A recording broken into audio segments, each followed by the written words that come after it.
Primera llamada, primera. Toca dar la segunda llamada.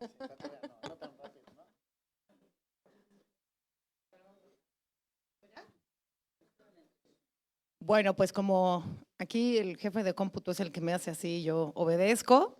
Les doy la bienvenida a esta segunda mesa del segundo día de este encuentro maravilloso que estamos sosteniendo después de otro encuentro maravilloso que fue Verdial, este encuentro también interesantísimo en Málaga.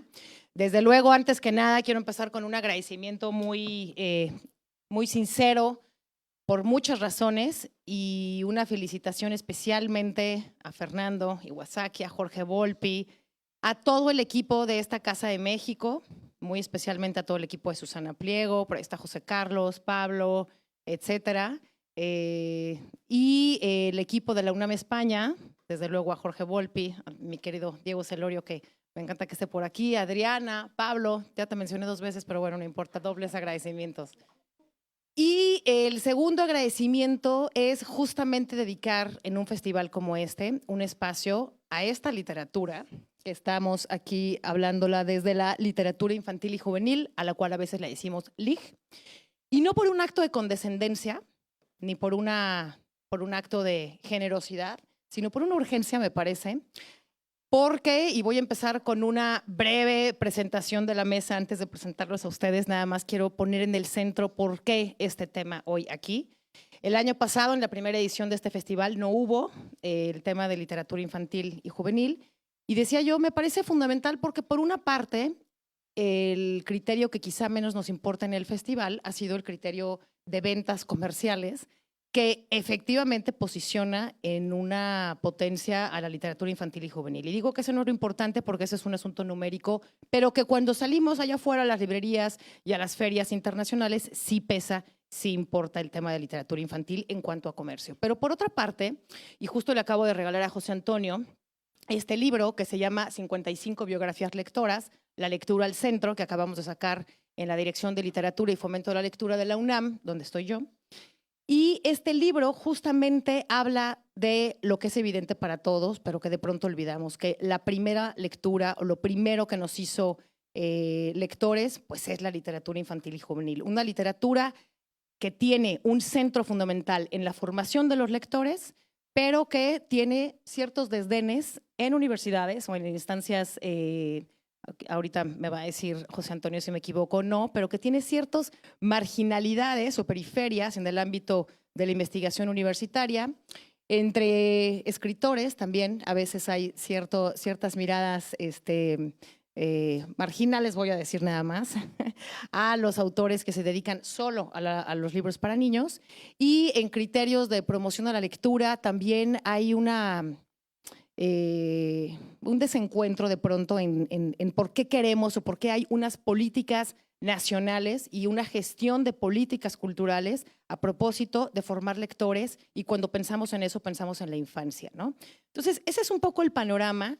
Me parece que cuando hablamos de literatura infantil, y eso ya lo dijo Ana Garralón en un taller muy amplio en Málaga, hay una aparición tardía de el concepto de infancia o de este grupo cultural que se llama, o esta construcción cultural que se llama infancia, a la que se fue dotando de ciertas particularidades, ciertas estéticas, ciertas narrativas que aparentemente son eso que le interesan a los niños. Paralelo a esto, es evidente que hay una necesidad de la educación por apropiarse del discurso de la literatura infantil y juvenil, pensando que la escuela es una fábrica civilizatoria y el libro escolar, fundamentalmente, es eso que transforma a los bárbaros en civilizados a través de este fenómeno lector que es casi un proceso civilizatorio, ¿no? Eso que preocupa, hasta llegar al tema de José Antonio Cordón, que es el tema de la literatura digital y las problemáticas de pensar y considerar quién es un lector, en qué soportes y cuándo un lector deja de ser un lector, cuando deja el papel y se dedica exclusivamente a la lectura. Entonces, perdón, a la lectura digital. Voy a presentar brevemente, porque ya tienen ustedes algunos antecedentes. ¿Qué le hice a mis lentes? Algunos antecedentes en el material que tienen de presentaciones. Voy a empezar por mi izquierda. José Antonio Cordón es catedrático de la Universidad de Salamanca. Nosotros hemos estado trabajando mucho con él porque es consejero de nuestra dirección. Él se ha dedicado a los estudios de la industria editorial, de la historia del libro, del proceso y el fenómeno lector, de las comunidades lectoras. Ha sido director de varias maestrías, entre ellas la de edición de la Universidad de Salamanca, de la maestría de patrimonio bibliográfico, ha sido parte y director de un observatorio de bibliometría e información científica, también todo en la Universidad de Salamanca.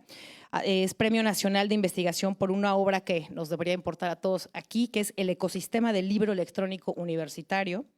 Y también es director y fundador de un grupo muy interesante de investigación que se llama E-Lectra, E-Lectra, que también es Electra, edición, lectura electrónica, transferencia y recuperación automatizada de la información.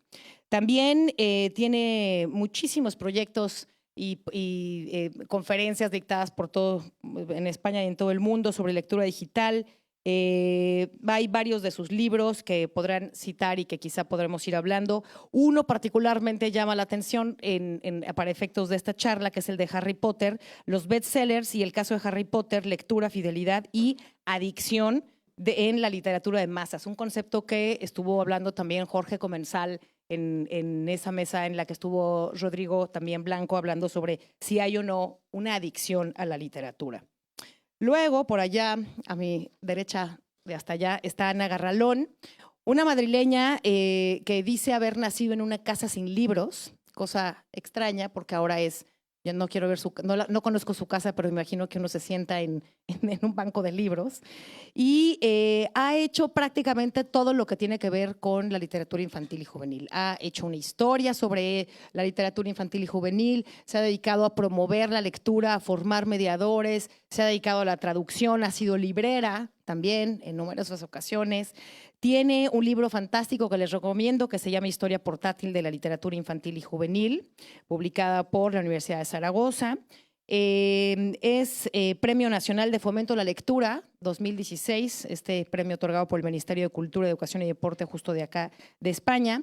Y tiene un blog fantástico que yo les recomiendo seguir, que es anatarambana.substack.com, pero si ustedes ponen Ana Tarambana surge. Y es un espacio de discusión, de polémica, de puesta en reprobación y reestructuración permanente, todos los conceptos que tenemos sobre infancia y literatura infantil. Así que yo les recomiendo que sigan a Ana Garralón. Y aquí a mi derecha está Ricardo Chávez, que digamos de esta mesa es el único que se ha dedicado a crear un discurso específicamente destinado a eso que llamamos infancias. Ahora no decimos niños, ¿no? O al menos en México no podemos decir niños o tendríamos que decir niños y niñas o niñes, que es complicado. Él en realidad estudió psicología, luego estuvo en varios talleres y en formaciones de posgrado sobre escritura creativa. Tiene más de 60 libros publicados. Entre todos los libros estás también como un escritor adulto o para adultos, cualquier cosa que eso signifique, y muchos de ellos, aquí hay un par, acabo de ver en la mesa que está el libro de las pesadillas, además ilustrado por Israel Barrón, que es un ilustrador que les recomiendo que conozcan. Yo mencioné muchísimo en mi taller en Málaga el libro de la negación, que espero que podamos hablar en algún momento de la charla. Has tenido pues unas traducciones muy extrañas, vamos a decir, se ha traducido al eslovaco, al coreano, al italiano, entre muchos otros. Ha estado seleccionado en muchísimas antologías, particularmente creo que podemos decir que Ricardo es desafiante, polémico, revelador. Incluso cuando estábamos ordenando esta charla, me dijo, no, yo prefiero el caos. A mí no me ordenes qué vamos a decir, yo llego y ahí veo y amas el caos, ¿no? Entonces, bueno, esta es la mesa, esto es lo que tenemos para la siguiente hora y media. Y lo primero que querría es darles a ustedes, por supuesto, la voz para tratar de responder no necesariamente la pregunta, sino el caos que degenere en esta pregunta de hacia dónde va la literatura infantil y juvenil, cuál es el panorama en el que estamos, por qué estamos hablando en un festival como este, en una Casa de México como esta, hablando de este fenómeno. Y me gustaría, Ana, empezar contigo Para ubicar un poco, tú eres alguien que ha estado muchísimo entre España y Iberoamérica. Este festival trata de abordar un poco lo que pasa de un lado y del otro del Atlántico, y tú sabes bien que Colombia, México, Chile, Argentina son potencias en este tema de la literatura infantil y juvenil, y sobre todo en la teoría también sobre el tema. Te doy la palabra entonces, ahí está tu micrófono, por favor. Muchísimas gracias, Anel. Bueno, ya agradecido a todo el equipo, a todo el grupo, y yo quiero insistir también en agradecer la oportunidad de tener este espacio para hablar de literatura infantil, porque siempre estamos como en lo que decía Graciela Montes, en ese corral de la infancia, estamos ahí como apartados siempre.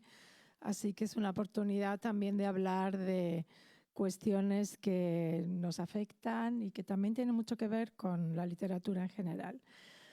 Bueno, cuando se propuso el tema de esa charla de hacia dónde va la literatura infantil y juvenil, a mí el tema de hacer pronósticos me resulta complicado. O sea, me senté a pensar y me sentía un poco como los que escriben los horóscopos, que es así como lleno de lugares comunes y llevamos años escuchando que va a desaparecer el libro como objeto y no desaparece. Entonces, bueno, más que hacer un pronóstico de hacia dónde va, yo me puse a pensar en dónde estamos, ¿no? Y qué es lo que yo veo actualmente, que quizá alguna de estas líneas van a tener continuidad en el futuro. Así que yo establezco más bien un mapa de rutas, hay autopistas, hay rutas con peaje, hay caminos secundarios, hay como todo un montón de lugares a los que se puede llegar de diferentes maneras. También nos pedían desde la organización hablar de dos cuestiones: la etiqueta, literatura juvenil, si existe o es un invento del mercado, y también nos pedía hablar de la competencia con lo audiovisual. Son dos preguntas que más o menos voy a contestar en esta pequeña intervención. Bueno, por un lado tenemos el hecho de que la literatura infantil tiene una enorme producción. Yo traigo las cifras de España. En el 2021 los libros de literatura infantil editados fueron 8.926 en un año. Es un poquito más que en el 2020, que por la pandemia hubo como un susto y hubo un poco de parálisis, pero igual en el 2020 fueron 8.163, en el 2019 fueron 9.640 y en el pico más alto de producción fue en el 2017 con 13.267 libros, que probablemente tienen mucho que ver con compras gubernamentales en América Latina, con programas de promoción de la lectura, donde muchos libros que se publican en España concursan allí y casi se producen para ser vendidos allí. Pero bueno, volvemos a 2021, significa que de esos 8.926 libros nos da una media como de 24 libros cada día. Yo que trabajo en temas de selección, de crítica, yo estoy siempre abrumada porque ningún blog, ninguna revista podría ni siquiera asomarse a un pequeño panorama de lo que se publica y de lo que se produce. Solamente en España hablo. Creo que en América Latina las cifras son bastante menores, pero también ha habido mucha deslocalización por parte, por ejemplo, de editoriales grandes tipo SM, del Vives, que han montado sucursales en otros países y tienen sus propios premios, su propia producción. Así que eso también me lleva a la pregunta si la etiqueta de literatura infantil y juvenil existe o es un invento del mercado. Yo creo que existe por la facturación, es decir, en el momento que en las cifras del Ministerio de Cultura establece una categoría aparte, es que existe. O sea, no estamos hablando de 500 títulos al año, sino que estamos hablando de una producción bastante enorme, ¿no? Yo creo que también debido a este volumen, también el mercado necesita la etiqueta, igual que la etiqueta se ha creado para libros como novela negra, literatura de viajes, que son etiquetas que no existían hace 20 años, no existían nada de estas etiquetas. Es decir, el mercado también necesita un poco saber qué es cada cosa, ¿no? Dentro de ese panorama, con esta gran producción, claro, yo lo que observo es que, por ejemplo, cuando alguien hace una lista, se celebra mucho. Cuando hay un premio, se celebra mucho. Cuando hay un falso premio, por ejemplo, no sé, en Miami hay un colectivo que yo quiero muchísimo y aprecio, que se llama Cuatro Gatos, que elaboran una lista anual de los mejores recibidos allá, porque no son ni por asomo los mejores publicados. Pero es una lista que se celebra mucho. Los White Ravens también dicen, es un premio. Bueno, es un catálogo con obras seleccionadas de lo que llega a la Biblioteca Internacional de Múnich. Pero ¿por qué se celebra tanto? Porque no tenemos referencias, hay muy poco por donde orientarse. Yo digo, yo soy una maestra que empiezo a trabajar y ¿dónde voy? A informarme de qué es lo bueno. Entonces, estas listas son como pequeñas luces en este camino lleno de libros que, bueno, pues que se celebra muchísimo. Otro punto sería el enorme crecimiento que hay del libro álbum. El libro álbum es un fenómeno que lleva 10 años creciendo sin parar. Las estadísticas no nos dan información de esos 8.000 y pico libros, no nos dicen cuáles son libro álbum. Sí hay una categoría ahora para cómic, porque también es como que es un género que han separado de lo infantil. El libro álbum ha crecido tanto porque ahora mismo es muy fácil de producir, es muy barato. Realmente se mandan PDFs a China y en 4 o 5 meses tienes un barco con la producción y además da igual la cantidad. Yo sé que las tiradas medias del libro álbum en muchos casos no superan 500 copias, 600 copias. Es como preferimos sacar más libros que hacer libros con tiradas amplias porque se van a quedar en el almacén. También hay ferias como la del libro de Bolonia que promueven mucho el libro álbum, promueven mucho el trabajo de los ilustradores. Son libros fáciles de traducir, fáciles de ver, son libros que en las ferias llega primero por los ojos, es más difícil que vender una novela, por ejemplo. Y aquí quiero responder a la pregunta sobre qué pasa con la lectura y la competencia con lo audiovisual. Yo creo que el libro álbum es un reflejo, es como una defensa que hace el libro frente al audiovisual. O sea, yo veo que hay una producción de libro ilustrado demasiado enorme. Ahora luego comentaré alguna cosita sobre esto. Pero yo creo que es un reflejo de la gente quiere visual, pues volvamos a lo visual. O sea que en ese sentido compiten, pero al mismo tiempo están ahí a la vez, o sea, están en nuestros tiempos, ¿no? El otro punto que veo es que paralelamente a esta producción que es más exquisita del libro álbum, de los premios, de estos libros que tienen visibilidad en las ferias, etcétera, hay un libro que es el libro que va a las escuelas.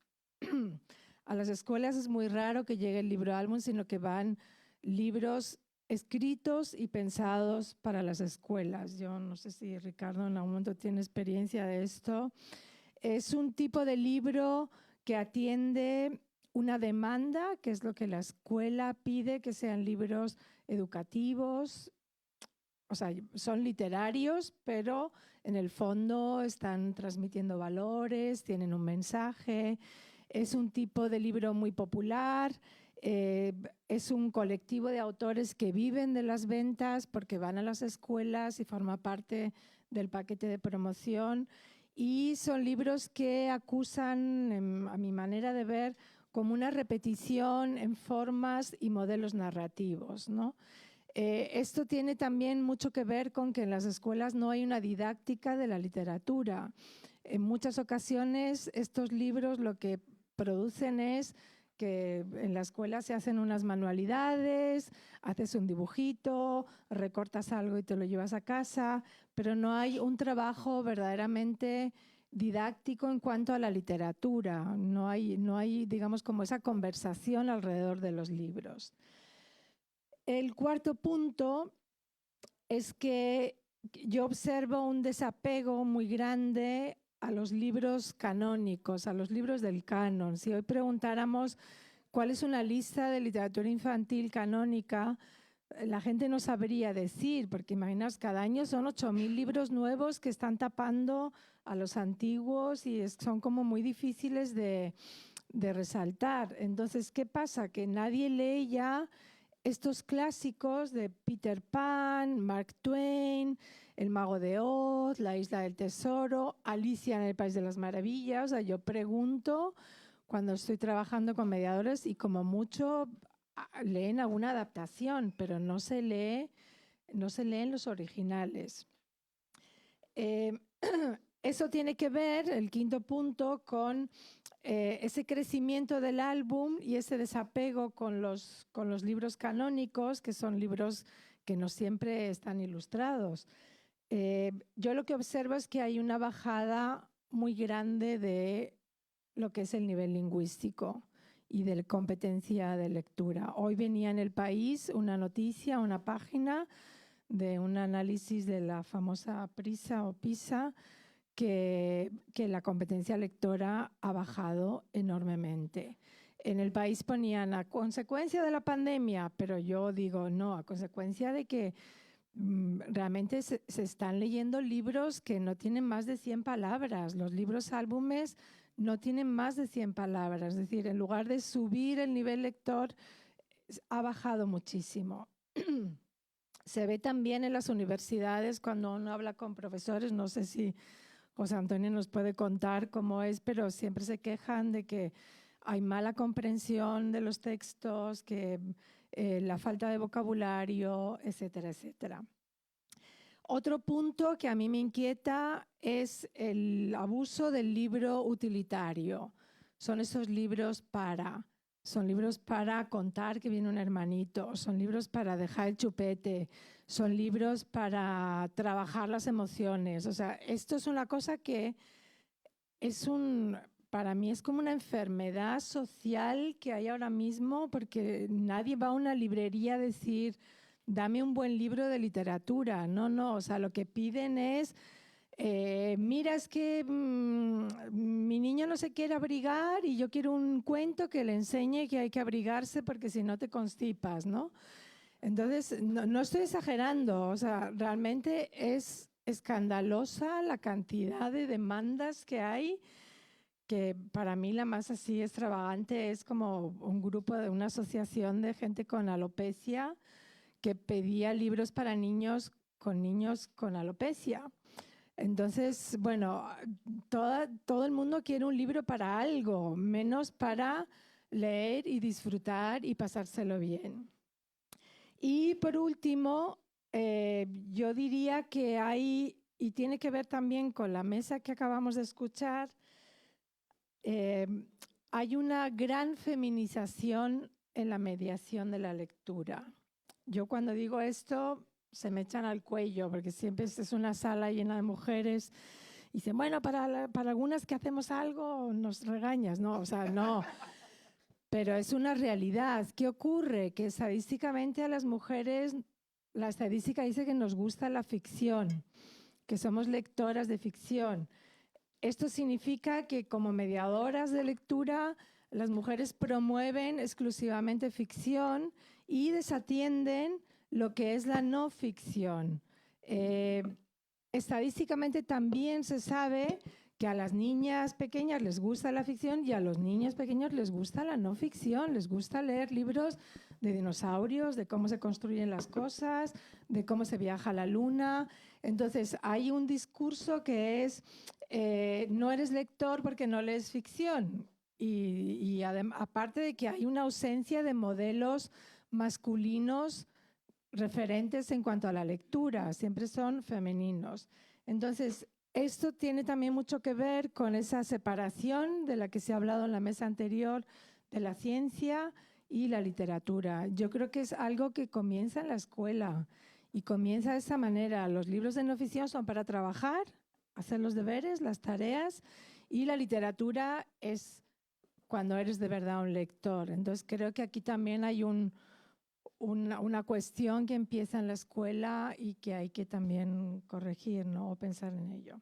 Entonces, bueno, estos 7 puntos es como mi pequeño mapa que espero que nos dé para hablar de algunas cositas y espero no haberme pasado del tiempo. Está Gracias. perfecto. Muchas gracias porque son 7 puntos a los que seguramente volveremos en la segunda ronda. Y te paso ahora, volveremos con el tema de la intimidad y el tema del caos. Pero, ¿cómo andamos en las universidades y en estas investigaciones que tú has hecho sobre el panorama actual y los futuros próximos o no tan próximos? Bien, muchas gracias. Bueno, en primer lugar quiero agradecer a la Casa de México, a ANEL, la amabilidad que han tenido invitándome a este encuentro magnífico en el que tuve ya ocasión de participar el año pasado y me parece además un tema muy oportuno y muy interesante para debatir sobre una cuestión que efectivamente, como comentaba ANEL en la presentación, curiosamente ha quedado casi en el extrarradio de la investigación universitaria. Por poner simplemente un ejemplo, nosotros en el grupo de investigación que dirijo yo y que hay una parte dedicada a literatura infantil y juvenil, cuando se hace alguna indagación sobre algún aspecto de este tema y se quiere publicar en alguna revista científica de las que hay reconocidas y que son las que nosotros nos aceptan en el ámbito de la promoción universitaria, no encontramos, porque en casi todas las revistas consideran que es un tema que no encaja con lo filológico, con lo literario, y en otras simplemente pues, no lo aceptan. Y solamente hay una revista en toda España, que es OCNOS, que es la que se dedica a la investigación en este ámbito, con lo cual digamos que es una dificultad añadida porque, claro, desde la investigación se pueden aportar también una serie de principios y de patrones que sirven para retroalimentar la producción y las formas de publicar este tipo de literatura. Entonces, efectivamente, es una batalla que venimos librando desde hace ya años y que parece que va penetrando poco a poco, pero es un mecanismo muy lento. Al hilo de lo que comentaba Ana en su intervención, que hablaba de las cifras de los libros, claro, las cifras de los libros son espectaculares y eso aparentemente daría una visión muy positiva de estos géneros. Yo cuando estabas hablando de las cifras me recordaba un libro de un escritor mexicano, de un ensayista, Gabriel Said, que tiene en España, publicó un libro que se llamó Los demasiados libros, que fue además finalista del Premio Anagrama de Ensayo, que es uno de los premios más interesantes que hay aquí en España en el ensayo. Y me acuerdo de un capítulo suyo que se llamaba Cilicio para autores masoquistas. Y en virtud de ese cilicio lo que recomendaba era no escribir, porque le decía, lo recuerdo un poco de memoria, decía al autor no escriba porque tu libro es celulosa y en celulosa se convertirá. Hablando de que hay tanto libro que al final todo acaba siendo culpa. Y efectivamente estamos en el mundo de hace ya mucho tiempo de los demasiados libros. Bueno, de hecho en el siglo XVI, cuando al poco tiempo de inventarse la imprenta ya se quejaba la gente de que había demasiados libros. Y han pasado ya muchos años de eso. Con respecto al tema que nos trae aquí, las etiquetas que nos comentaba Anel, de literatura infantil y juvenil. A mí siempre me han parecido etiquetas un tanto ambiguas porque en el ámbito de la investigación son las únicas que tienen un carácter cronológico. Mientras que la literatura de adultos siempre tiene un carácter temático, novela negra, novela histórica, ensayo de cualquier tipo de género o de especialidad.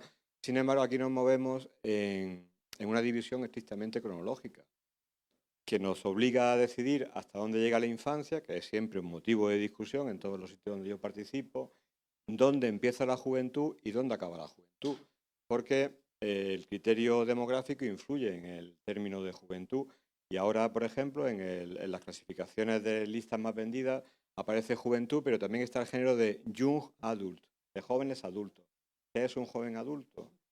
Y hay adultos maduros, y hay adultos viejos o jóvenes viejos. Es que son divisiones que en el caso de seguirse obligaría a que hubiera literatura no de adultos, sino de la primera madurez, de la segunda madurez, de la vejez, literatura de todo tipo que simplemente es un criterio, digamos, muy cómodo, pero que al final resulta un cajón desastre, porque dentro de literatura juvenil entra todo. Entraría todo tipo de géneros y digamos que esa indistinción que hace dificulta mucho desde el punto de vista de la investigación poder perfilar bien cuál es el comportamiento lector. A nosotros, cuando investigamos en esos temas y también para dar pautas de cómo vemos el panorama, nos interesa más que el producto, que siempre es una consecuencia de cómo está funcionando la sociedad, nos interesa la persona, el lector. ¿Cómo es el lector joven? Eso es lo que nosotros, digamos, indagamos con objeto de ver si lo que le ofrece el mercado responde a ese perfil del lector y si realmente el hecho de ese desajuste que comentaba Ana, que existe entre la oferta y la demanda, que existe entre la cantidad de obras que se publican y el consumo real que se hace de ellas, obedece a criterios que muchas veces los editores ni se plantean, ¿no? Entonces, el perfilar cuál es el comportamiento, cuál es el patrón, cuál es la dimensión del lector joven sirve para saber qué tipo de obras se le están ofreciendo y por qué es la respuesta que es. Y una de las cosas que a mí más me llama la atención cuando analizamos el lector joven a través de las estadísticas que se hacen, hay muchas, afortunadamente las estadísticas culturales son cada vez más abundantes, con todos los defectos que tiene siempre cualquier estudio de carácter sociológico, pero sirven siempre para hacer una aproximación, una radiografía de un determinado segmento de edad. En materia de lectura, en España tenemos unas cuantas, entre otras las que publica el Ministerio de Cultura junto con la Federación de Gremios de Editores, que se llama Hábitos de Lectura y Compra de Libros. Y un fenómeno que venimos observando desde hace 7, 8 años aproximadamente, es la pérdida de importancia del libro como elemento central de culturización entre la gente joven. Es decir, Ana hablaba del canon, pero ella hablaba del canon temático, del canon infantil, pero el canon como objeto que ha sido siempre el libro como referente, como capital cultural de una sociedad a través de la cual se culturiza y adquiere conocimiento, digamos que entre la gente joven está perdiendo mucho peso específico y se está descentralizando de tal manera que digamos que la aparición de una oferta cultural cada vez más amplia, con diferentes medios y con diferentes posibilidades, lo que está haciendo es que ese espacio de centralidad se esté desplazando hacia la marginalidad. Y a la gente joven le da igual leer libros. Y eso es una respuesta contundente, categórica y repetida, reiterada todos los años. Y además en progresión. No me he traído aquí las estadísticas para no cansar con cifras, pero aproximadamente en el año 2010, cuando hay una pregunta dentro de esta encuesta que se refiere a la no lectura. Se le pregunta a los encuestados por qué no lee. Entonces, una cantidad de ellos dicen que no tienen tiempo. En el sector de edad, de los 14 a 20 y tantos, bueno, a 35 años, ¿no?, que es lo que se considera como juventud. No tengo tiempo, no tengo posibilidad por estudio, siempre es lectura voluntaria, no lectura obligatoria. Estamos hablando de lectura voluntaria. Bueno, pues hay una pregunta que cada vez tiene más peso, que es que no lee porque no le gusta leer. Y eso para nosotros es significativo. Y esa pregunta ha crecido de un 20% en el año 2010 a casi un 60% en la última estadística que ha aparecido. Es decir, tenemos a una juventud que dice que no le gusta leer libros, porque lee muchísimo, está todo el día con el móvil, con el WhatsApp, con cantidad de aplicaciones que exigen la lectura, ¿no?, para poder leer y poder comunicarse, la lectura y la escritura. Pero la lectura de libros ha ido decreciendo hasta un nivel espectacular, ¿no? Sobre todo para quienes consideramos que el libro exige una disciplina, una concentración, una forma de lectura que no es la habitual, sino que implica un compromiso cuya falta es la que evidencian estas cifras. Por lo tanto, No me voy a extender aquí en una representación sociológica del lector joven, pero bueno, quería dar este dato para que se vea que estamos en un momento en el que eso que nosotros considerábamos un poco canónico, ¿no?, que era la lectura de libros y demás, para determinados sectores de la población ya no tiene o no ocupa esa centralidad que ocupaba antes. Claro, ahora mismo hablamos de la economía de la atención, que es un término muy extendido en el sentido de que, claro, que ahora el libro que antes había ocupado un lugar de privilegio, digamos, entre la oferta cultural, ahora está competido o tiene la competencia de otra gran cantidad de ofertas de carácter audiovisual, fundamentalmente, y tecnológico, que es la que está impidiendo que el tiempo empleado a los libros tenga que elegirse ya voluntariamente. Antes, la lectura, digamos, hay una obra, un ensayo que se llama es el ensayo sobre la melancolía, que habla de cómo los estados melancólicos, que son los estados en los cuales uno puede sentir pesadumbre, aburrimiento, etcétera, durante no hace mucho tiempo tenía una respuesta muy fácil en la lectura. Y cuando alguien se sentía así, pues cogía un libro, no por necesidad, sino casi por inercia, ¿no? Sin embargo, ahora para los estados melancólicos están las series, están las películas, están los juegos, están los videojuegos, y hay muchas otras respuestas que ese tiempo de ocio que antes podía dedicarse preferentemente a la lectura, se dedica a esto que entra dentro de esa denominación genérica de la economía de la atención, que es una teoría según la cual ahora tenemos que seleccionar a qué queremos destinar el poco tiempo de ocio que tenemos disponible. Y la lectura es una entre muchas, ni siquiera la más importante para este sector de la población. Por lo tanto, esa es la premisa de la que nosotros partimos cuando analizamos lectura juvenil, principalmente, porque nosotros la lectura infantil la hemos analizado menos, pero la lectura juvenil principalmente es la premisa de la que partimos. Tú me comentabas, ¿cómo es en la universidad? Pues si yo hablo del mundo de la universidad en términos de lectura, esto van a ser una jeremiada permanente porque todo van a ser quejas, ¿no? Porque, bueno, pues tenemos una generación que se ha educado de otra manera, yo no digo que sea mejor ni peor que nosotros, que se ha educado de otra manera y tiene otros intereses que los que teníamos, los que nos hemos educado en una cultura más clásica del libro, etc., ¿no?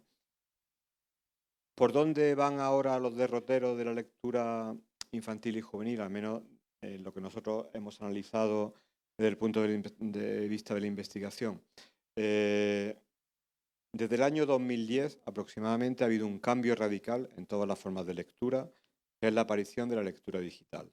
Y esto ha incidido especialmente en el sector infantil y juvenil. ¿Por qué ha incidido especialmente? Porque se trata de generaciones que aparentemente están muy familiarizados con las tecnologías. Que aparentemente, digo aparentemente porque luego no sé cómo voy de tiempo. Sí. Aparentemente tienen una predisposición natural a consumir aquello que proviene de los dispositivos que ellos utilizan habitualmente. Y entonces hemos visto que desde el punto de vista de la recepción y desde el punto de vista de la creación han cambiado las pautas de comportamiento que se tenían antes del año 2010. Desde el punto de vista de la creación, porque ha aparecido la literatura cross-media, la literatura transmedia, es decir, literatura en la cual, sin solución de continuidad, un lector puede cambiar de medio, puede cambiar de soporte indistintamente, manteniendo sus pautas de lectura tal y como la estaba desarrollando. Y desde el punto de vista de la creación, porque han surgido una serie de propuestas de carácter creativo que digamos que rodean o están en la periferia del sistema canónico tradicional, porque al autor, Ricardo igual me contradice en esto, pero al autor joven con el que nosotros contactamos y con el que hemos investigado, no le interesa la posteridad, no le interesa la permanencia, no le interesa que lo lea mucho o poco, no le interesa absolutamente nada de lo que le interesa al autor clásico, porque lo que le interesa es escribir. le gusta escribir y para ello utiliza plataformas como Wattpad, como una serie de plataformas tecnológicas que le permiten escribir cuando quiere, como quiere y 24/7, a 24 horas al día, porque sabe que en algún lugar del mundo alguien lo lee, le replica y lo comenta. Eso es lo que le interesa estar en las redes, le interesa viralizar su mensaje. Pero todas estas cuestiones que nosotros consideramos de autoridad del autor, de reconocimiento, de prestigio, de fama, realmente no le interesa nada. Hay un autor conocido, Vicente Luis Mora, que habla de la escritura a la intemperie. Y son gente que escribe a la intemperie, pero que también son leídos a la intemperie. De tal manera que hay un circuito de consumo que está en la periferia del sistema y que no participa del sistema. Y esa es la línea hacia la que nosotros vemos que una parte, no digo toda, pero una parte de la literatura infantil y juvenil se va encaminando. Los fanfiction, los fan translation, es decir, gente que se dedica a proseguir historias porque les gusta proseguirlas en la deriva y la dinámica que ellos creen. Gente que se dedica a traducir a los autores que les gustan al margen de las traducciones oficiales para consumirlas entre ellos. Es decir, gente que ocupa un lugar periférico, pero cada vez más importante. Y que además, y con esto acabo, se recomiendan entre ellos. El crítico tradicional ha desaparecido. En literatura infantil y juvenil no es que tuviera mucha importancia la crítica convencional, pero ocupaba su papel. Ahora no. Ahora la crítica viene a través de TikTok, viene a través de Instagram, viene a través de las redes sociales, viene a través de las recomendaciones que se hacen entre amigos y es ahí donde se ubica el núcleo de los sistemas de lectura y de expansión de la lectura, de la divulgación de la lectura entre la gente joven. Y son tendencias muy potentes que nosotros vemos que tienen poco recorrido todavía porque tienen poco más de una década, pero sin embargo se van consolidando. Y se van consolidando hasta el punto de que los editores, que tienen en ese sentido una percepción muy fina del mercado, están ya entrando en ese juego. Y los editores ya han acogido a TikTok como un fenómeno de referencia, igual que en su momento utilizaron Wattpad y cada vez incorporan a más autores por el número de seguidores, por el número de intercambio, por el número de interrelaciones que se establecen entre ellos. Y para nosotros esa tendencia tecnológica, como digo, es una tendencia muy interesante para ver qué ocurre en el futuro con ella. Con esto creo que ya acabo. Buen panorama entonces desde la práctica, desde la investigación y todos los estudios y desde la escritura, desde la recepción. Tú estuviste en Málaga directamente con las infancias y es a lo que te dedicas en general. Te toca tu turno entonces. A ver, ¿está bien? No, ya está cargado. Me carga. Bueno, muchas gracias. Voy a intentar hacer algo mágico en 10 minutos, a ver si lo logro. Y entonces, para intentar lograrlo, les quiero recordar las mesas que hubo. Observar, movilizar, participar. Ha cambiado el papel del escritor en la sociedad. Silenciar, callar, cancelar. ¿De qué se puede y no se puede escribir? Calcular, medir, ensayar. Continúan divididas las ciencias y las artes. Y aquí lo voy a resumir en hacia dónde va la literatura infantil y juvenil. Y entonces empiezo con la inversión. Yo dije que iba a ser el caos y entonces empieza el caos. ¿De dónde viene la literatura infantil? Y en lugar de contestar con generalidades, voy a hacer lo que también nos han enseñado nos han enseñado psicólogos como Luria, Alexandre Luria, principios del siglo XX y su más prolífico y celebrado seguidor, que es Oliver Sacks.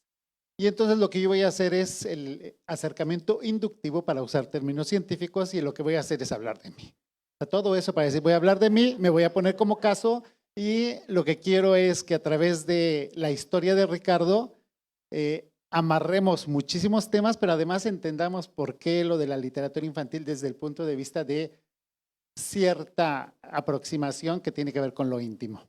Yo llegué por accidente a la literatura infantil. empecé escribiendo eso que no necesitamos nombrar, pero que ahora que cuando uno escribe literatura infantil tienes que decir, también escribo la otra, justamente porque la denigramos, ¿no? Y yo soy el primer denigrador de la literatura infantil y juvenil, porque para mí fue una sorpresa, un asombro haber llegado ahí. Yo no quería llegar ahí, en Quintana Roo, en Bacalar, porque había muchísimos niños y yo me di cuenta que lo que yo estaba escribiendo era algo que no podía leerle a los niños.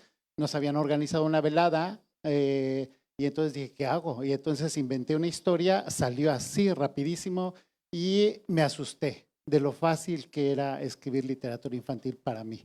Entonces dije, nunca más, el primer libro y despedida. Y 3 años después escribí el segundo libro que tenía que ver con el miedo.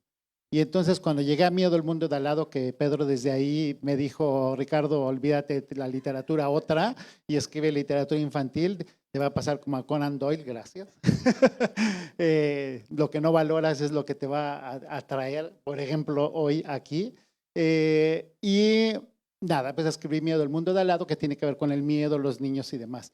Pero un miedo, claro, lo que yo me di cuenta es que no se hablaban de muchísimos temas en la época que yo empecé a escribir. Por ejemplo, el miedo, no se hablaba del miedo de los niños, se hablaba de las brujas, los ogros, los zombies, pero nadie hablaba de las pesadillas de los niños, de lo que significa quedarte solo en la noche. Nadie hablaba de eso. Y entonces yo decía, ¿por qué no hablamos de esos temas? Y bueno, escribí Miedo, el mundo de al lado y dije, nunca más, adiós. 1996. ¿Perdón? El primero se llamó Los Encebados y está ubicado en Bacalar. 1996, yo tengo para entonces 35 años y entonces llega la parte íntima, ahora sí. Estábamos hablando de las narrativas y estábamos hablando, alguien lo citó así fácilmente y rápidamente y alguien lo retomó también diciendo todos escribimos porque hay una herida original, ¿no? Y entonces, ahora sí, ¿de dónde viene la literatura infantil? 1996, crisis absoluta de Ricardo. O sea, me doy cuenta en 1996 que yo no tenía una narrativa, que lo que me había salvado era la amnesia. O sea, que lo que me había permitido llegar de los 4 años a los 35 años era la no narrativa. Pero también las no narrativas se caen, también el silencio se viene abajo y entonces lo que surge es la historia. Cuando surgió la historia me quería morir o quería matar, ¿no? Solamente tenía esas dos opciones que además, hablando de estructuras narrativas, era lo peor que te podía pasar porque nos han enseñado que siempre hay una opción esperanzadora y una opción no esperanzadora, ¿no? El bien y el mal, como quieran verlo, en el conflicto de una narrativa. En mi narrativa biográfica era matas o te matas, ¿no? Nada más esas dos opciones. Entonces yo iba de la tristeza absoluta, de no me quiero morir, pero me tengo que morir, al odio absoluto, tengo que matar a alguien. Y no me importaba la cárcel, no me importaba nada. Yo era, tengo que matar, el odio absoluto. Estuve así 3 meses y lo que me salvó fue lo que salva a la gente traumada, ¿no? Darte cuenta que tú ya no importas, pero que tú puedes hacer algo por alguien más. Y entonces de pronto yo dije, todos los niños y todas las niñas que han ido creciendo desde que yo tenía 4 años hasta ahora han estado solos, nadie los ha acompañado. Y nada, lo que siempre hacemos es hacer algo por los otros. Y para mí hacer algo por los otros será escribir una historia. Y entonces escribo La Valla. Y La Valla es un libro... un libro sobre el abuso sexual en la infancia y después de ahí viene todo lo que estuvimos hablando ayer de la cancelación y demás, que es, nadie quiere publicar ese libro, ¿eh? En México nadie hablaba del tema en 1996 y nadie quiere hablar de ese tema, nadie quiere publicarlo. A mí me cancelaron la historia y a mí me censuraban, a Ricardo, o sea, no, hacían dictamen no del libro sino de Ricardo. Y me decían directamente, ¿tú sabes lo que le va a hacer tu libro a los niños y a las niñas que no les pasa esto? Y claro que yo entraba en una crisis porque dices, tienen razón, ¿no? ¿Qué les va a hacer? Y tiene que ver con el asunto de la verdad de la que estamos hablando aquí, pero en hechos concretos en la literatura infantil, que es qué va a pasar con un niño o una niña cuando se enteren de ciertas verdades. Cuando yo pensé La Valla, yo no sabía que existían esperanzas falsas y esperanzas verdaderas, por decirlo así, la verdad y la ilusión de la verdad. Y entonces yo había pensado que mi trama iba a terminar de una manera.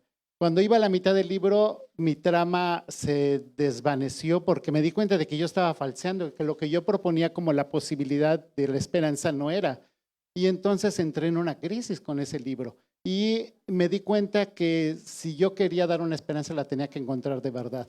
Y entonces de ahí salió algo que yo llamo mi poética en la literatura infantil, que es, si tú eliges un tema terrible, es como, lo que tienes que hacer es jugártela, arriesgarte, lo que estábamos hablando ayer, te expones y eso, se te va la vida o no en ese libro. Y entonces lo que yo decía es, bueno, para mí, ahora entiendo, todo esto que estoy hablando es una teorización a posteriori. Todo esto, ya saben, primero es la práctica y luego es la teoría. Entonces, todo esto que estoy hablando es la teoría que ha venido de todo este tiempo. Lo que yo me inventé es una metáfora y para mí escribir literatura infantil y juvenil es crear arena movediza. Y entonces lo que yo hago, siempre elijo temas muy difíciles porque no sé ver más que temas difíciles. No es que yo sea morboso, amarillista y demás, es que no puedo dejar de ver los temas difíciles. Y entonces lo que yo creo que hago es que armo esta arena movediza y entro y me empiezo a hundir como en toda arena movediza. La ética para mí es, y hablando otra vez de la ética y la estética, para mí la ética es, tiene que surgir la verdad mientras me ahogo. Y si la verdad surge y me salva, entonces eso es lo que yo puedo darle a los lectores. No puedo inventar lo que no me salvó. Y bueno, La Valla me salvó de una manera increíble y que ustedes si leen van a decir, qué tontería, Ricardo, su verdad maravillosa, yo no sé por qué dice esto, ¿no? Hablaban ayer también del Cuaderno de las Pesadillas. Para mí el Cuaderno de las Pesadillas es un libro que me hundí y yo digo que éticamente no debía haberlo publicado porque yo tenía una propuesta distinta y el fondo me dijo, Ricardo, no podemos publicar todo ese libro.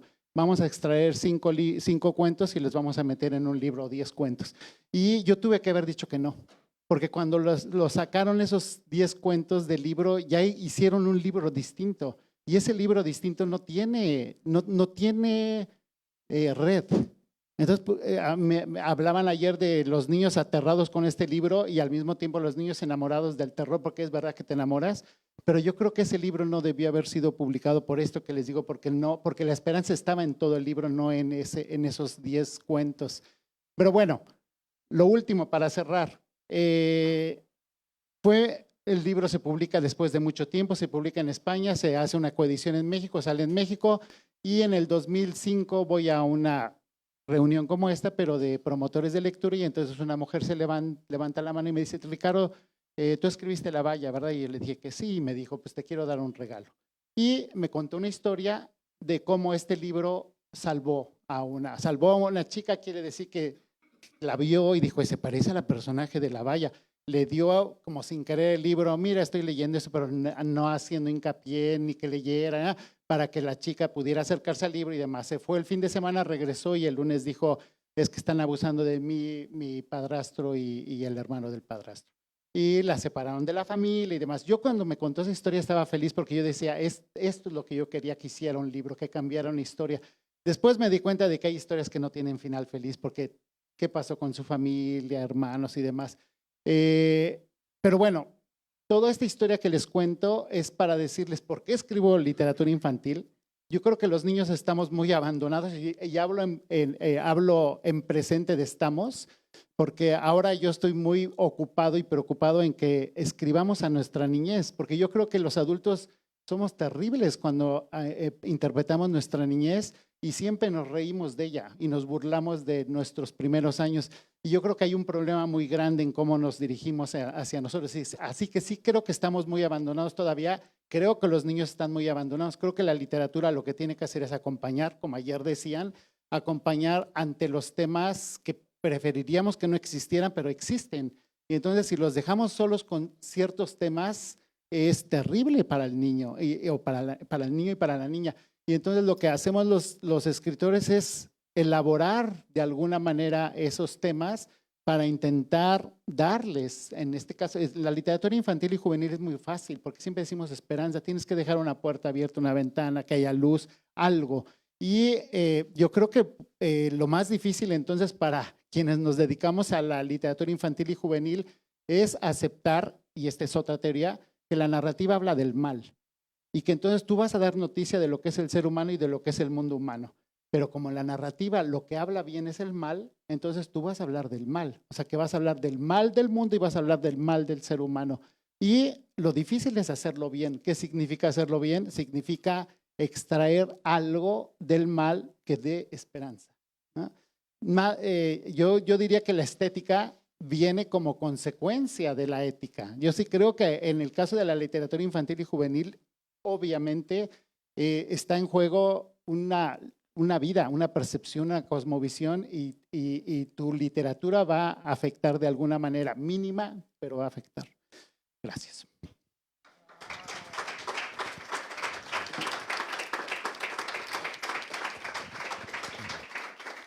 Nos queda como media hora, entonces podemos hacer una ronda de cómo recibimos cada quien estos discursos, pero quiero empezar, porque lo has dicho, porque eres el último que has hablado, de esto. O sea, tú dijiste la vida que salva, en este caso de esta niña, y tu empatía con esa niña que tiene, me estoy refiriendo obviamente a la lectora de La Valla, que tiene que ver con esto, ¿no? O sea, con estas biografías lectoras que hablan de cómo la literatura infantil es la primera que te ayuda a encontrar, primero, la representación, segundo, las referencias estéticas, la metáfora, las palabras que tú no entiendes pero te encantan, o las que sí entiendes y te asustan, como en el caso de La Pesadilla, y luego una transición por todo este proceso, ¿no? Que tú estudias de cuándo dejamos de ser lectores en algún momento en la adolescencia y cómo recuperamos después. Pero para arrancar quisiera dejar las cosas en la emoción, que es donde tú nos dejaste, y regresar a este conflicto que hablábamos de ayer, entre tu realidad, tu verdad, tu honestidad en un libro que realmente surge de una motivación personal, quizá biográfica, que nos has puesto aquí, y de este conflicto que tiene Ana con el libro utilitario. ¿Cómo mediar entre esto que te pasa a ti de manera sincera, honesta, primaria, a los editores que dicen, híjole, necesitamos un libro ahora sobre abuso sexual trans y ahora necesitamos uno sobre racismo, marginación y, no sé, migrantes, ¿no? Entonces, ¿cómo mediar entre una cosa y esta falsedad que tú mencionabas en Málaga, estos emporios editoriales que dicen, me falta un libro sobre antisemitismo, sobre y este catálogo de listas en donde parece que los autores tienen que hablar de eso que hace falta para acomodarlos. Y el resultado son, como dice Ana, libros edulcorados, descafeinados, sin esta honestidad en la que tú hablas. Entonces, ¿dónde mediamos en esto? ¿Y dónde aceptamos que hay habilidades pedagógicas en los lectores infantiles, pero emocionales también, porque es necesario hablarles de esto, ¿no? La adicción, la muerte, el alcoholismo, la prostitución, todos estos temas que entraron en los 80s, 90s y que ahora están volviendo a frenarse en este susto que tiene Ana y que de alguna manera en Harry Potter lo que hacen es pues marginarnos un mundo fantástico para no hablar de estas realidades, sino solo de las fantásticas, en donde hay otros universos posibles de lectores que solo quieran acudir a eso, ¿no?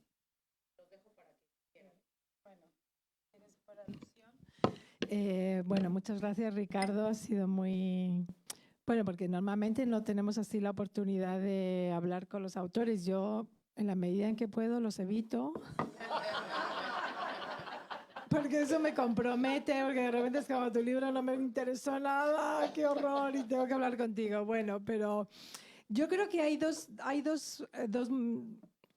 maneras de plantearse la escritura. Una es desde dentro, que es lo que nos ha contado Ricardo, y creo que desde ese interior se han escrito grandes obras de literatura infantil, o sea, Donde viven los monstruos, Alicia en el País de las Maravillas.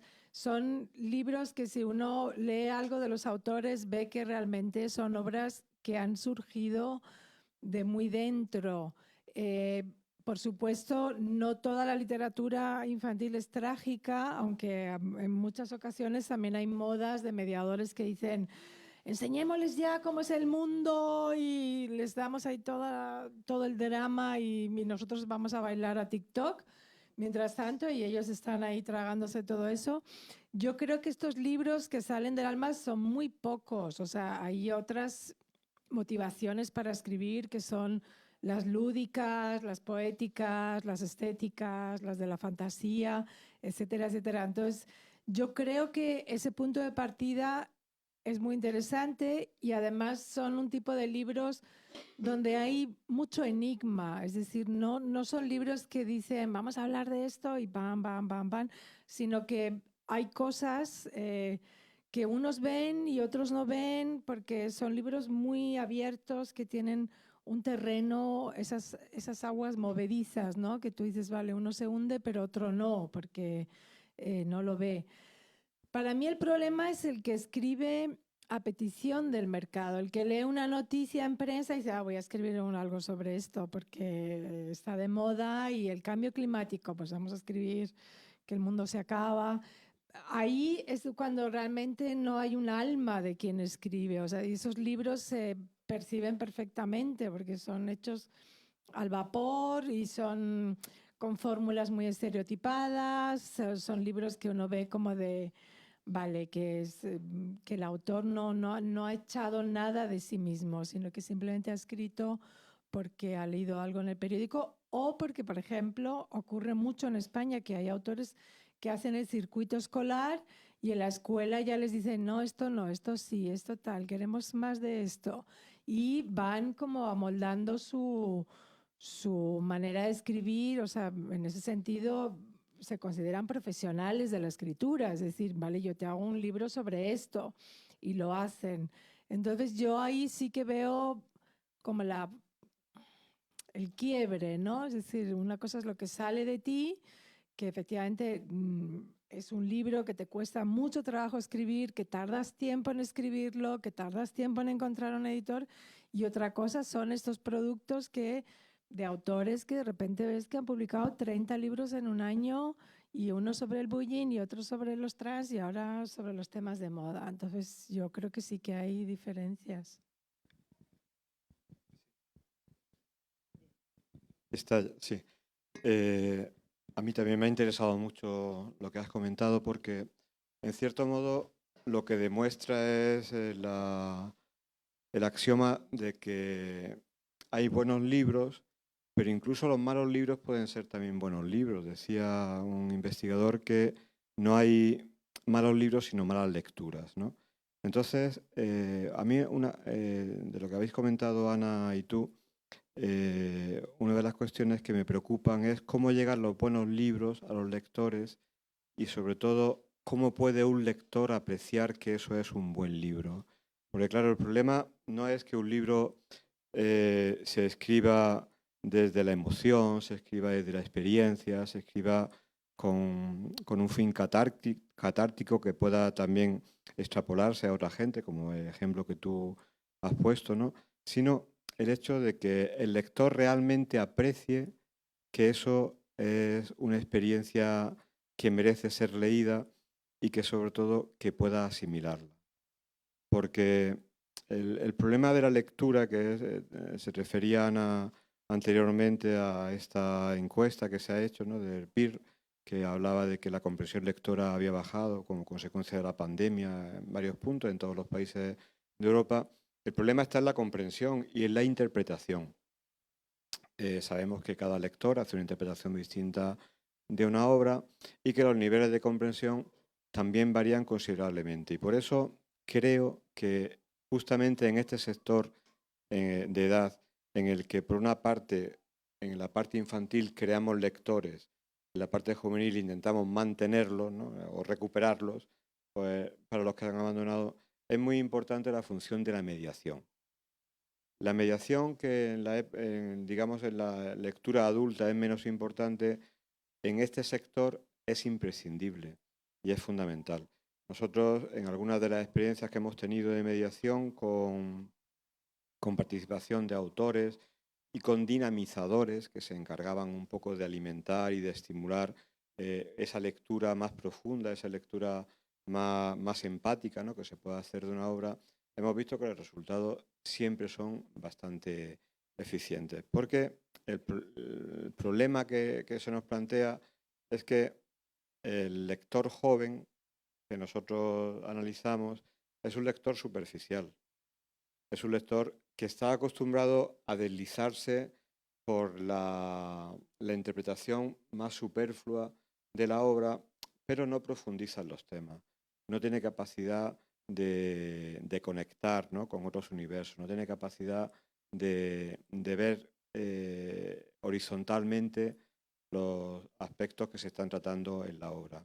Entonces, ahí es donde yo creo que existe una barrera importante, y que ahí a mí me ha gustado mucho la expresión arenas movedizas que tú utilizas, porque realmente el lector es que se hunde. Hay libros en los que se hunden, que no llega a aflorar a la superficie lo que hay detrás de ellos, ¿no? Yo creo que la mediación aquí es importantísima. Y los autores creo que también interviniendo en algún tipo de mediación, también favorecen que ese sentido que puede tener la obra o esas lecturas que puede tener la obra, que también se puedan dar.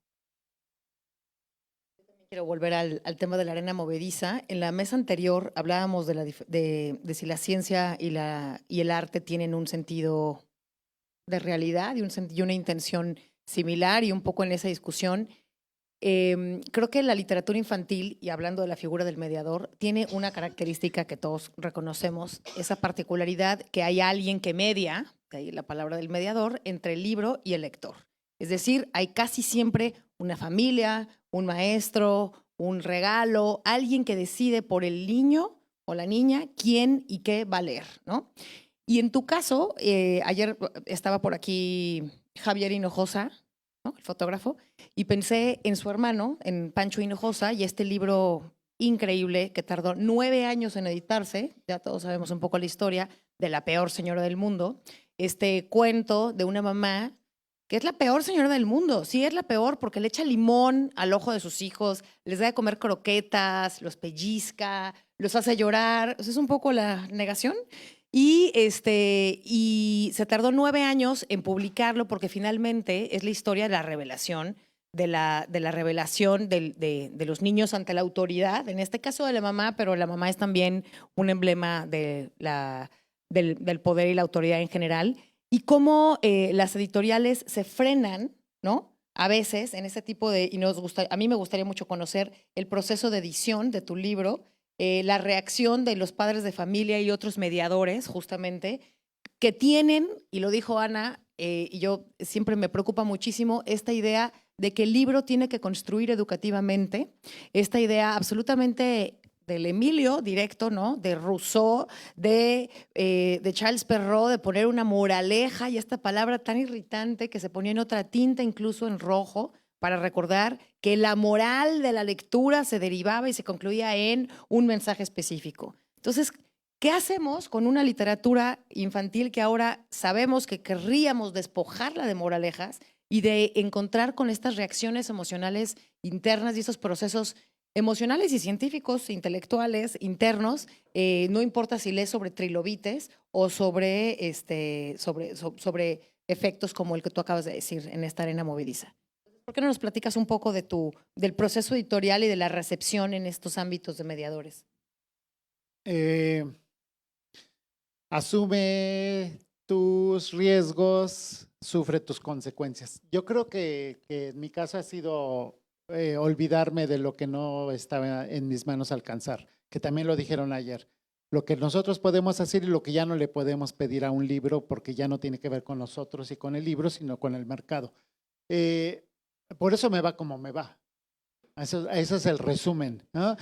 Tengo 60 libros escritos, pero tengo como 40 inéditos. Entonces, y además, últimamente es cada vez más inéditos. Quiere decir que lo que se publicaba antes más fácilmente cada vez está siendo más difícil de publicar. ¿Por qué? Porque cada vez arriesgo más. Y cada vez, exactamente por arriesgar más, me estoy quedando solo y sin lectores. Y bueno, también ahí podríamos llegar hasta dónde termina el rol del escritor, ¿no? Que yo diría, pues a lo mejor como mi madre era pintora, se acaba de morir hace un mes y ella vendió casi nada y casi nunca tuvo una exposición, pero pintaba todos los días, ¿no? Y entonces para mí es el ejemplo de alguien que necesita el arte. Hablábamos ayer también ayer de la palabra necesidad.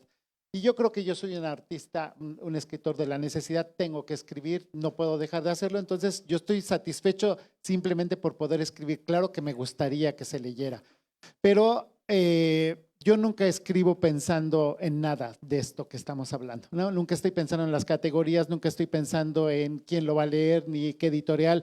Yo escribo y después mando a dictaminar como todo escritor que empieza, y es como si yo siempre estuviera empezando. Y bueno, pues espera, ya saben, ¿no? 1 año, 2 años, y te rechazan y no, y bueno, es el riesgo. Yo creo que alguna vez tuvimos un encuentro en Estados Unidos, Jorge, ¿te acuerdas? Eloy, ¿te acuerdas? Y yo hablé de la globalización y el dolor. Y yo lo que decía es que yo siempre tengo esa perspectiva del sufrimiento y de la herida y demás. Y yo sé que hay otros acercamientos, pero el mío es ese. Y entonces yo decía que esta época estaba mal si nos pedía hablar de cualquier tipo de dolor, que uno tendría que saber cuál es su dolor y de qué puedes hablar honestamente y auténticamente. Y entonces yo sé que yo tengo ciertas necesidades de hablar sobre ciertos temas. Pues yo escribo, hablo de esos temas y después yo diría, si lo hago bien, toco ese canal subterráneo que une a seres humanos con seres humanos. Yo sí tengo, hablábamos hace rato en la mesa pasada de la esperanza, no hablábamos de la esperanza, hablábamos de la creencia. Yo tengo la creencia de que sí existen esencias humanas y que si tú sabes tocar la esencia, vas a tocar las esencias de los otros. Entonces, a mí me basta con esa creencia y es al mismo tiempo una esperanza. Yo sé que esta época se está volviendo más difícil. También podría decir ahora, quizás se está volviendo más difícil publicar para mí justamente por lo que están hablando ahora. Yo no sabía, por ejemplo, lo que decían ayer de las piscinas, albercas, no sabía que existían esa casi tabulación de lo que se permite y no se permite. Claro, si yo estoy al margen de todo, no sé lo que estoy escribiendo y cómo se está quedando mi libro fuera solamente por un detalle que yo ni sabía, pero no importa. Yo creo que esa es parte de las decisiones de cada persona y en mi caso ha sido, pues yo tengo que escribir sobre eso y después veré cómo. Si llega y si no llega, pues ya no llegó, yo sé que 40 libros para publicarse de aquí a que me muera y más los que esté escribiendo no van a salir, así que ya también me voy quedando como tranquilo de, bueno, ahí está, ya los escribí, estoy satisfecho y demás, ¿no? Así que no doy ninguna buena respuesta. Sí. Bueno, has dicho algo que es lo de tocar la esencia, que yo creo que cuando hablamos de literatura infantil, esa esencia es muy difícil.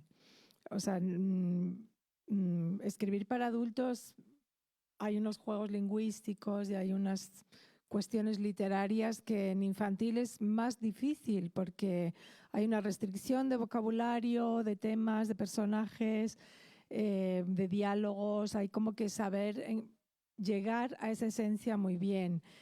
Yo eso lo contrapongo un poco, tienes razón, José Antonio, cuando dices que un buen mediador o la presencia de los autores enriquece la obra.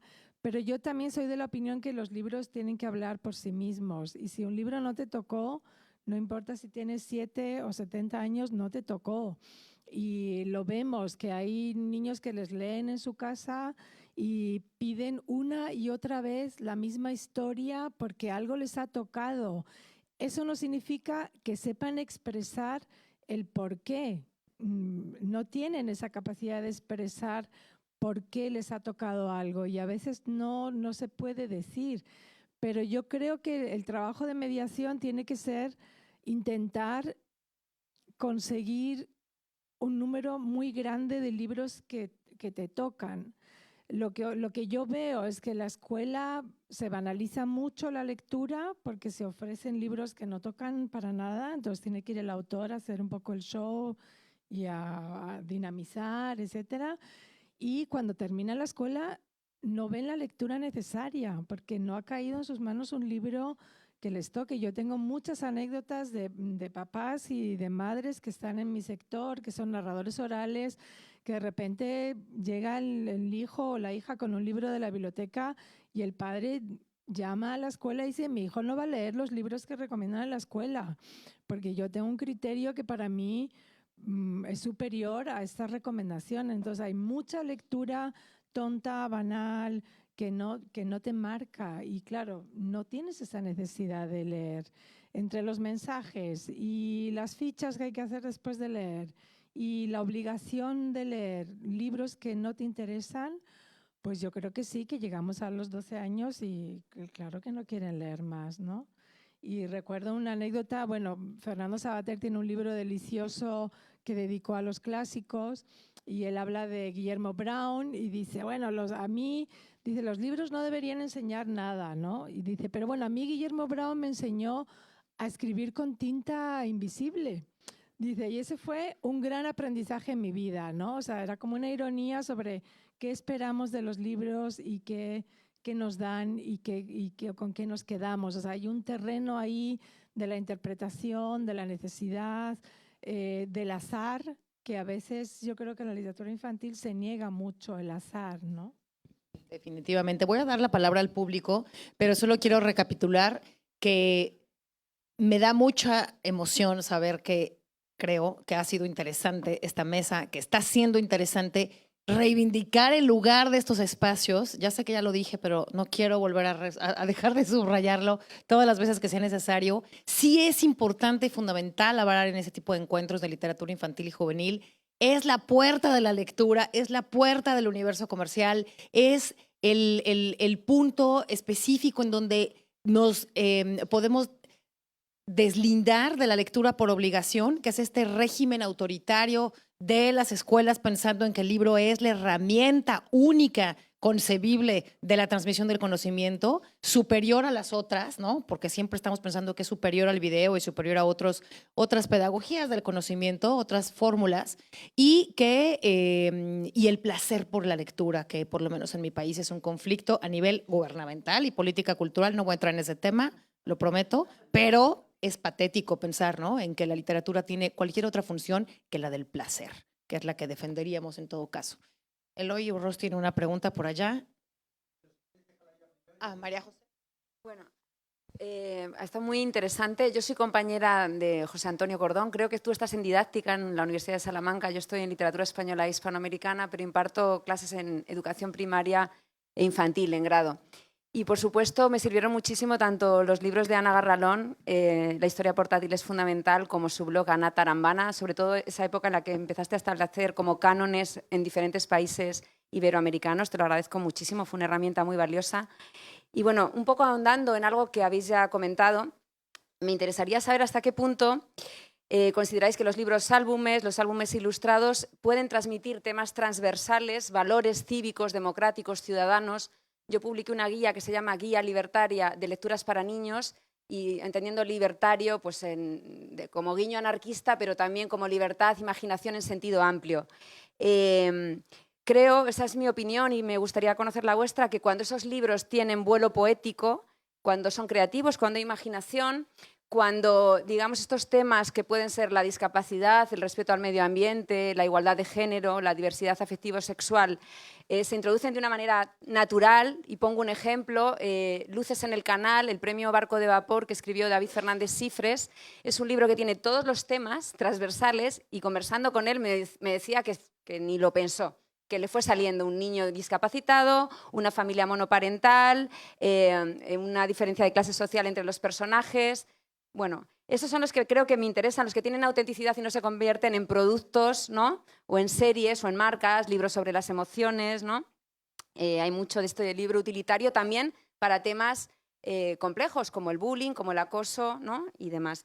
Eso por un lado. Y también me gustaría, son pequeños comentarios, si podéis comentar o reflexionar acerca de las novelas gráficas. Yo esto de Wattpad no lo conozco bien. Mis hijos se engancharon a leer con Persépolis o con estas novelas gráficas que hay ahora, Ana de las Tejas Verdes. Y bueno, hay muchas cómics o novelas gráficas que hacen que los jóvenes no pierdan el interés lector, que es la época en la que se deja de leer, ¿no?, normalmente. Y luego me interesa también algo que dijo Ana Garralón, muchas cosas, solamente responded a lo que podáis. Ana hablaba de la feminización, de la mediación y del mundo de la literatura infantil y juvenil, y está muy bien que las mujeres tengamos espacio, pero claro, la literatura infantil y juvenil siempre se consideró algo menor, Y siempre también se vinculó el oficio de maestra, y como las enfermeras, ¿no? Y como madres, eran los únicos oficios o profesiones a los que accedían las mujeres hace 100 años, ¿no? Maestras y enfermeras. Entonces, ¿hasta qué punto se puede prestigiar esa labor de las mujeres en este sector? Y luego, por último, también Ana comentaba sobre, no, responded a lo que podáis si queráis, pero hablaba sobre que los niños se interesaban más por la no ficción y las niñas por la ficción. Y bueno, esto desde los estudios de género es complejo, porque hasta qué punto esto es biológico, es educativo desde los 2 años. Bueno, gracias. Yo contesto una. Y además no sé si la contesto bien. A mí se me olvidó decir una cosa. Siempre hablamos del lenguaje y en encuentros de escritores el lenguaje es el centro. Y yo tengo que decir que yo empecé leyendo historieta y a partir de ahí me he dado cuenta de que, y he tenido que aceptarlo dolorosamente, a mí no me interesa tanto el lenguaje, sino la narrativa, o sea, las historias. Y de ahí viene toda esa teoría de que la narrativa es el invento humano para hablar del mal, y que por eso me parece que siempre estamos contándonos historias. Si ustedes hacen un recuento desde que se levantan hasta que se duermen y además le suman los sueños, vivimos en la narrativa, siempre estamos narrando. Y luego si analizan lo que narramos, casi siempre tiene que ver con advertencias, ¿no? Y advertencias sobre el mal. Advertencias sobre ten cuidado, me duele la cabeza, no tomes esto, ve por acá, ya fuiste al médico, no has ido. Siempre estamos cuidándonos con la narrativa.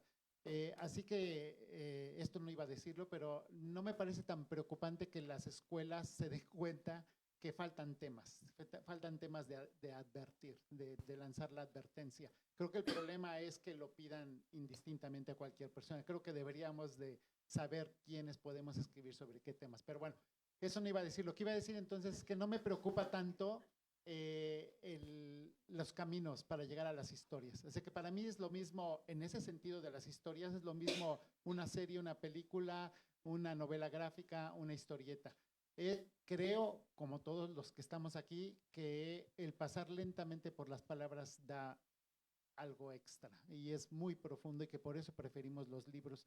Pero desde la perspectiva de las historias, yo diría, lo importante es que el ser humano siga contando historias y el problema es que el mundo las genera por esta teoría que tengo del mal. Así que el mal no es más que un encuentro entre un ser humano y una amenaza. Y el mal puede ser una abeja y el mal puede ser el cáncer. Así que mientras haya un encuentro adverso entre un ser humano y una situación, surgirá una historia siempre. Y eso, creo que las historias están ahí para advertirnos, para cuidarnos. Si estamos aquí es que las historias nos han cuidado más o menos bien. Nosotros lo que queremos es que los niños crezcan, progresen y demás a través de las historias que los cuiden. Creo que en el fondo lo que estamos hablando es, no estaremos descuidando a los niños con el tipo de historias que les estamos contando ahora, ¿no? Bueno, esa sería solamente una parte de una de tus preguntas. Sí, yo voy a contestar a otra y le dejo el grueso a Ana, que creo que es a quien van dirigidas la mayoría. Me acaba de recordar, Ricardo, cuando hablaba de que los humanos contamos historias, de un libro muy interesante que se llama La especie fabuladora, justamente hablando de que somos una especie que se dedica a contarse historias, ¿no? Y es cierto. Yo te iba a contestar a la parte de la novela gráfica porque es un tema que a nosotros, novela gráfica y cómics, ¿no?, que nos ha interesado mucho en estos 2 o 3 últimos años porque ha tenido un crecimiento exponencial. Y ha tenido un crecimiento exponencial al hilo de algunas de las cuestiones que comentaba en mi intervención anterior, de que el lector joven es un lector cross-media. Y es un lector que cuando lee un libro quiere leer ese libro en cómic, quiere ver ese cómic en película y si hay una serie también quiere ver la serie. Entonces, la industria ha respondido a ese patrón, a esa pauta, y la novela gráfica forma parte de esa tendencia. Es abundantísima. De hecho, hace poco estuve en un grupo en el Instituto Cervantes que se hizo para crear un protocolo de actuación en la biblioteca del instituto y justamente era este sector del cómic el que estaba especialmente indicado para promocionar dentro del sector de dama juvenil porque habían comprobado que casi toda la literatura española, independientemente ya de adultos, infantil o juvenil, casi toda la literatura española estaba ya en formato de novela gráfica o en vías de publicarse como novela gráfica.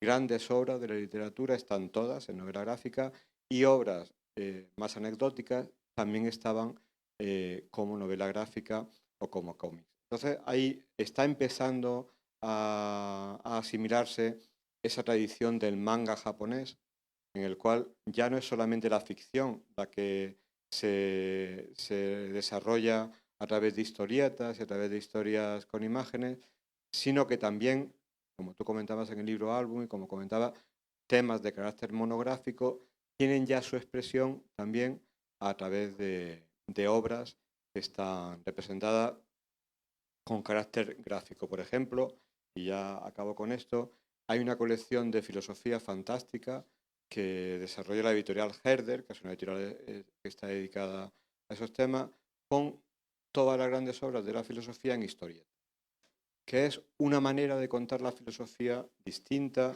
y una manera de aproximar la filosofía, que en teoría es una materia árida, a un sector de edad que por principios y por sensibilidad pues no tiene facilidad para aproximarse. Por lo tanto, yo creo que es un sector muy interesante que está creciendo y por el cual están apostando editoriales importantes con obras fantásticas. Hay novelas gráficas hechas con ilustradores. Zapico, por ejemplo, acaba de publicar ahora la última parte de la historia del norte que estaba publicando. Son obras con muchos premios, La ciudad de los prodigios. Bueno, hay muchísimas novelas que han recibido ya premios porque lo gráfico ya es un arte más que añadir al lenguaje. Y entonces esa unión, esa intersección entre lo icónico y lo lingüístico creo que va ganando terreno entre el público. Bueno, yo no sé por dónde empezar. Me gustaría conocer mucho tu guía y quería preguntarte, por ejemplo, en esa guía hay libros informativos, hay libros de no ficción.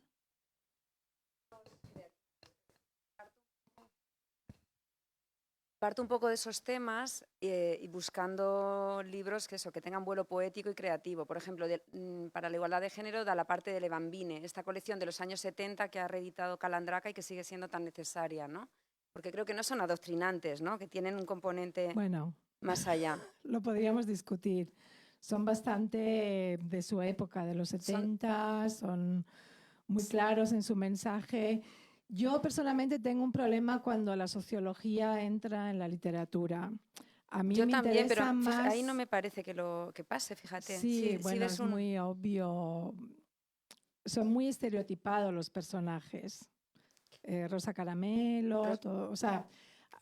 A mí pero lo que me 40 interesa, años después se han reeditado, por algo será, porque sigue está siendo de necesario moda, a lo mejor. porque Yo está no de creo que sea moda, o sea, sino el movimiento del libro de las niñas rebeldes, por ejemplo, que fue un fenómeno mundial italiano, y sí. apoyado por movimientos feministas que dicen, bueno, necesitamos libros así, que es interesante porque ahí está Margaret Thatcher dentro del libro, que uno dice, bueno, a ver, esto de mujeres rebeldes, vamos a discutirlo un poco, ¿no? O sea, hay un movimiento también comercial muy grande en el feminismo, de personas pero como tú que hacen la guía porque están mirando esa parte en los yo no miré la libros. parte comercial para hacerla, te lo No, aseguro. no, Sino más pero... bien hago estudios de género desde hace 25 años y me interesó ver la mirada infantil. Esos libros yo los tuve de niña, los de Rosa Caramelo, Arturo y Clementina.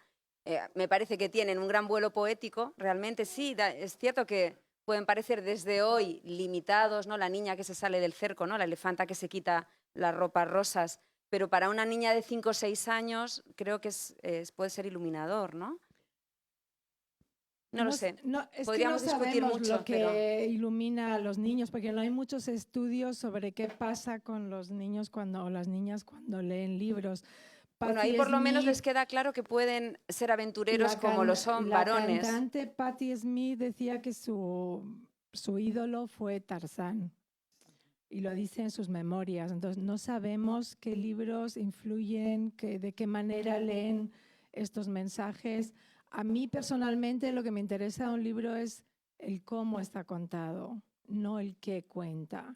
las dos cosas, ¿no? Sí, no, Son a mí me interesa fundamentales. el cómo está contado. O sea, me da igual si es un libro de un drama o es un libro de gran alegría. A mí me interesa el lenguaje. Me interesa una cosa Es que vas- que a mí Orhan también. Pamuk, por ejemplo, dice mucho en un librito que tiene de ensayos. Él habla mucho del centro.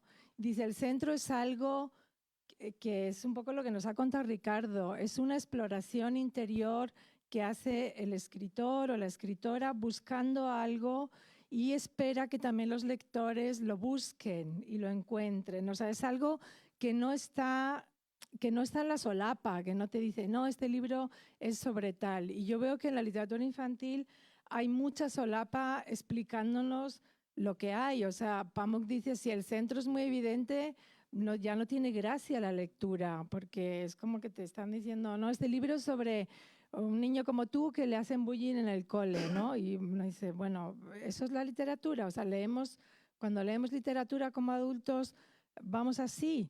O buscamos otras cosas. Eso mismo es lo que buscan los niños y las niñas. O sea, en los 70 se denostó el cuento de hadas porque el movimiento de Adela Turín también dijo, no, la madrastra, las brujas, todo mal, hay que desterrar estos cuentos. Y de repente son cuentos que es que tienen un centro que va más allá de una visión de cómo está representado un personaje u otro.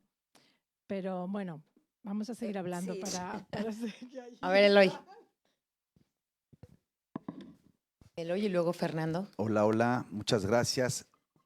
Fascinante la mesa. Llegué unos minutos tarde, una disculpa. A mí como escritor, y supongo que a todos nosotros como escritores, nos interesa por qué hay cada vez más lectores. Ya hablaste, José Antonio, de cifras concretas que no pueden engañar a nadie. Es lo que es y este es un fenómeno mundial, lo sabemos perfectamente. Entonces, la pregunta que yo llevo años haciéndome, ¿en qué momento este eslabón de la niñez, de la adolescencia, de la juventud, se rompió? Creo que, como tú dijiste, desde el 2010 esto se ha acentuado de una manera vertiginosa, si no es que desde antes. A veces yo me siento, y no sé si mis compañeros aquí también se sienten como de esa última generación que todavía leía muchísimo y creía, y sigo creyendo que el libro es no sé si el vehículo primordial del conocimiento, sigo creyendo, soy antiguito, ¿verdad? De modé, pero donde eso ya no está pasando. Entonces, lo que sí está pasando es que o los niños y los adolescentes y los jóvenes leen mucho menos o leen, como tú dices, superficialmente, o no tienen la capacidad analítica, la capacidad crítica, o les interesa también leer a través de dispositivos, redes sociales, porque sí, todo el mundo cuenta una historia. Y cuenta una historia, todo el mundo lee las historias de los demás, historias. No digo que no tengan el derecho de cada quien contar su historia, por supuesto, pero estamos hablando de otro tipo de lectura, creo yo, que es la que se encuentra en las redes. Es otra cosa. Es como decir que un libro de cocina es igual que otro libro simplemente porque los dos tienen formato papel. No, son dos productos diferentes, ¿verdad? Cada uno con su valor intrínseco. Pero entonces, mi pregunta es porque yo veo que el gran culpable aquí son las editoriales. Y voy a explicarme por qué. No solamente por lo que tú dices, Ricardo, de que han venido obstruyendo a los autores, en primer lugar, censurando, cancelando, etcétera, y dirigiendo qué es lo que se puede, qué es lo que no se debe de leer, según yo no sé qué coordenadas que no entiendo, ¿verdad?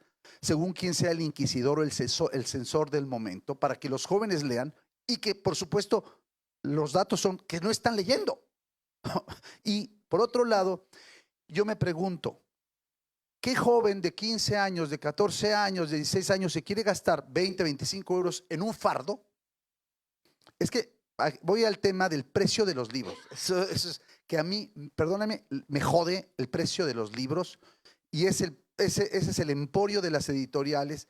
¿Qué niño, qué adolescente que tiene su domingo, decimos en México, su dinero semanal, ¿verdad? Se va a gastar 25 euros, 22 euros en un tabique, en un fardo, ¿verdad? Cuando lo tienen gratis allá afuera en el espacio cibernético, leyendo historias o narrativas o qué sé yo qué mierda leen verdaderamente. Entonces, yo veo como uno de los culpables. No estoy diciendo que sea el único y ya me callo porque quiero escuchar sobre todo a todos, pero José Antonio. Veo que la mesa de la rabia de mañana se está preparando. Solo quiero añadir una cosa para que sirva para la respuesta. A lo mejor estamos sobrevalorando el libro. Yo tengo alumnos de primer año y un año decidí tomarles el primer día de clases un C1 de español. Suspendieron todos. El segundo año volví a hacerlo y solo aprobó un Erasmus, que venía de un país germánico. Luego me pidió mi departamento que no volviera a hacerlo. Pero entonces, una cosa es el libro y otra cosa es la competencia como lectores de los jóvenes. O sea, si le tomamos a unos chicos andaluces, en este caso, soy profesor en Sevilla, un C1 de español, donde tienen que leer un contrato de alquiler, por ejemplo, las pruebas son del Cervantes, y fue un horror, fue una devastación y una hecatombe. Sí.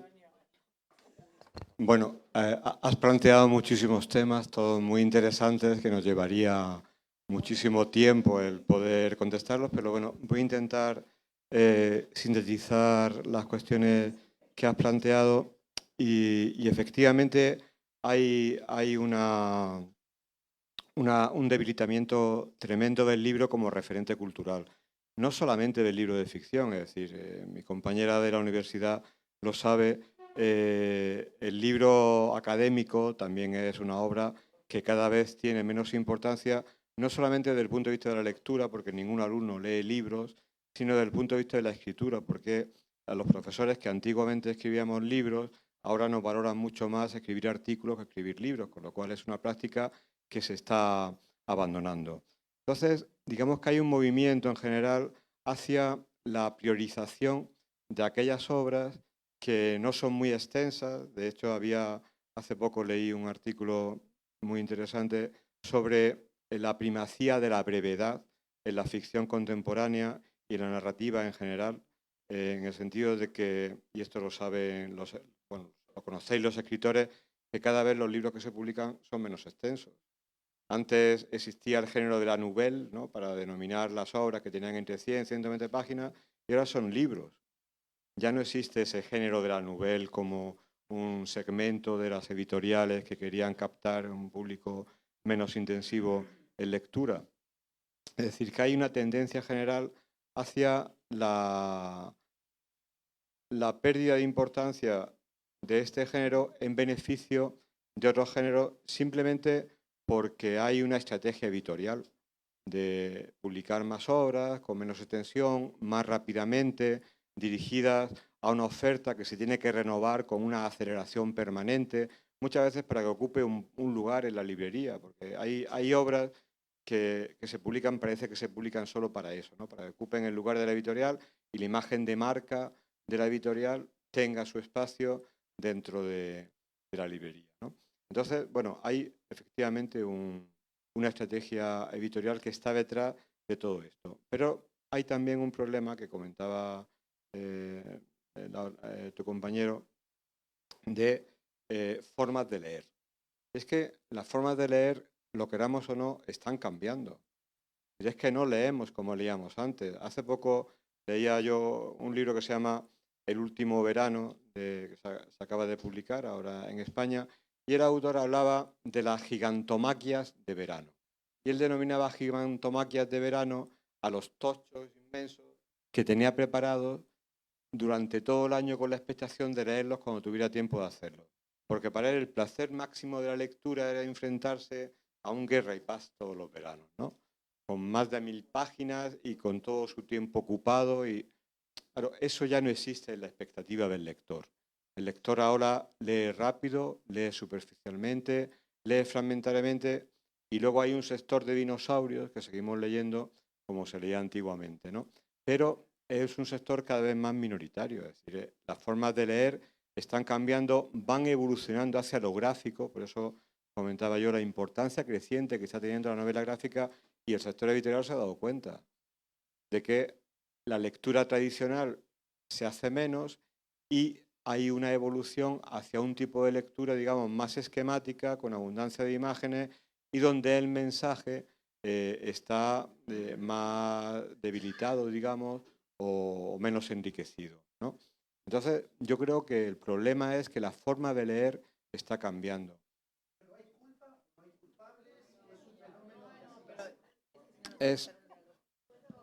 Sí, perdón, voy yo a inhibirme ya de la contestación y abro el marco. En lo que prendes el micrófono, yo les recomiendo, Eloy, que consulten este tipo de trabajos. Por ejemplo, en la UNAM hicimos esta encuesta de lectura que se llama Cuando leo, cuando escribo. Y puedes consultar aquí qué leen los jóvenes. Es muy interesante ver, por ejemplo, que los que leen crítica cinematográfica se consideran no lectores, pero son absolutos lectores de crítica cinematográfica. Muchísimos jóvenes. Ahora estamos preparando la segunda versión que también va a ser digital y descargable. Perdóname, Fernando. Sí, no, me parece increíble que esta mesa es en la primera en la que se plantea la dicotomía de el autor y el mercado, las dificultades lectoras y que además arrancaron diciendo que la literatura infantil, así catalogada, falsamente catalogada, ¿no? Que era la única que se esgrimía por orden etario, comparte las mismas dificultades que la literatura en general. Es decir, a mí me pasó en Italia hablando con una comisaria, que fue muy graciosa, comisaria de policía, que me dijo, ¿cómo hago para que mi hija lea? Porque no está leyendo. Y le digo, ¿y vos qué estás leyendo? No, es que yo no tengo tiempo. Entonces yo digo, le estamos pidiendo a las niñas y a los niños que hagan lo que no hacen los adultos. Hay una sobrepoblación de publicaciones, tanto para adultos como para menores. Libros, ¿no? Como que nadie llega a leer, no llegan a ser tocados, ¿cómo menos te van a tocar, ¿no? Me parecía también súper interesante esto que planteabas de que el libro llega o no, por más que esté mediado o no, y que no hay análisis de qué es lo que se busca, qué es lo que quieren leer, porque a nadie le importa, ¿no? Yo creo que hay excesivos mediadores, de hecho, porque cuando uno va a una librería como adulto tiene la posibilidad de revisar qué es lo que quiere leer. Hay crítica literaria en torno a lo que se está publicando, hay crítica académica, hay recomendaciones, hay boca a boca, y los niños no sé si son independientes o activos como para ir a elegir lo que quieren leer, sino que se les da, ¿no? Es casi como el menú escolar. No puedes elegir qué vas a comer, ni qué vas a leer, ni qué vas a pensar. Me parecía como interesante. La pregunta en realidad es cómo quebrar, ¿no? Este estado de cosas. Bueno, muy brevemente, sí, muy brevemente, hay además otra mediación que es la del marketing. O sea, hoy en el país venía esa noticia de baja el nivel lector y había otra noticia al lado que es Jerónimo Stilton cumple 20 años. Y yo digo, wow, o sea, una porquería de libros está puesta al lado de la comprensión lectora. ¿Qué ocurre? Que quien está haciendo esa mediación es el marketing. Y sí tengo algo en desacuerdo sobre que los pequeños no eligen, sí eligen cuando van a las bibliotecas. Y ahí es un espacio de gran libertad, siempre hay encuestas de los más leídos en la escuela y los más leídos en la biblioteca, y hay unos saltos importantes, empezando porque les interesa mucho la no ficción, que es algo que no tienen en casa y muchas veces tampoco en la escuela. Me salté a Fernando, perdón. Fernando y luego Sandra. Sí. Gracias, Sandrín.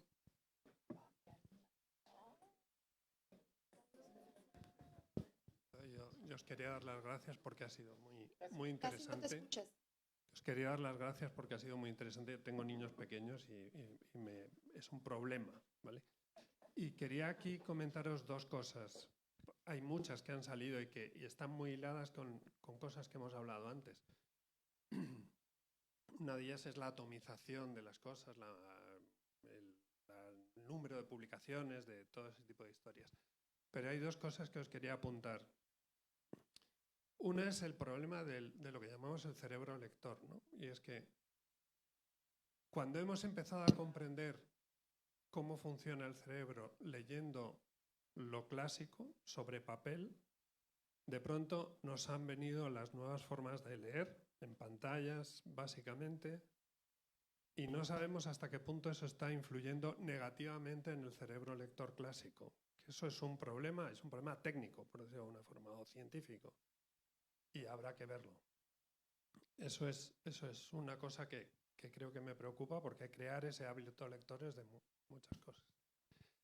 Y luego, la otra historia que quería lanzaros ahí, no quiero robar mucho tiempo, es, si os habéis dado cuenta, los escritores, los del mundo editorial, de la cultura, cómo se ha ido denigrando la lectura en otros medios constantemente. La imagen del cultureta, del niño aburrido que lee, de la niña repipi que lee. Eso no lo ha sufrido ni el cine, ni la televisión, ni el deporte, ni el nada. Incluso me acuerdo en una ocasión que hubo un anuncio demoledor con el arte moderno, que era un señor que tenía una cerveza dentro de una nevera y que llegaba un tío y cogía la cerveza y se la bebía porque pensaba que no era una obra de arte, sino una cerveza, ¿no? Porque no se le ocurría que un tío pusiera una cerveza dentro de una nevera y eso fuera una obra de arte. Y hubo un montón de artículos en prensa criticando eso, ¿no? Cómo se podía ofender así a un autor moderno con una imagen.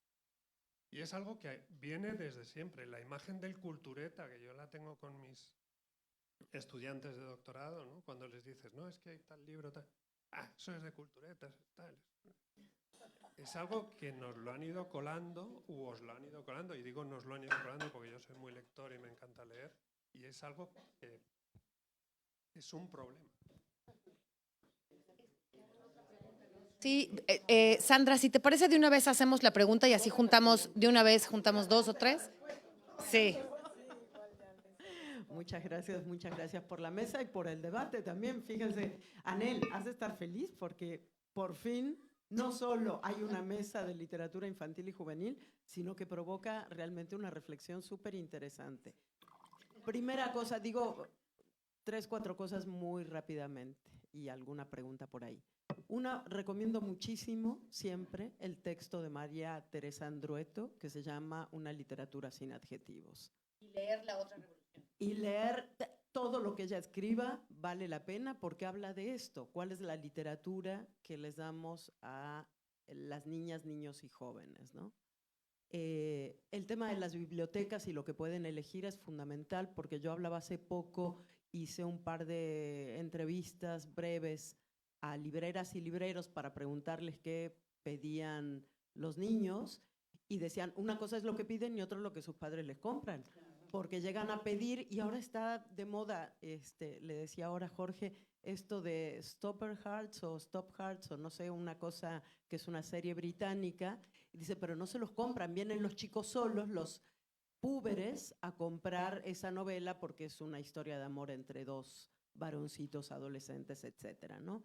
Entonces, claro, hay que recuperar las bibliotecas y hablando de políticas públicas, culturales, no estaría mal recordarlo, ¿no?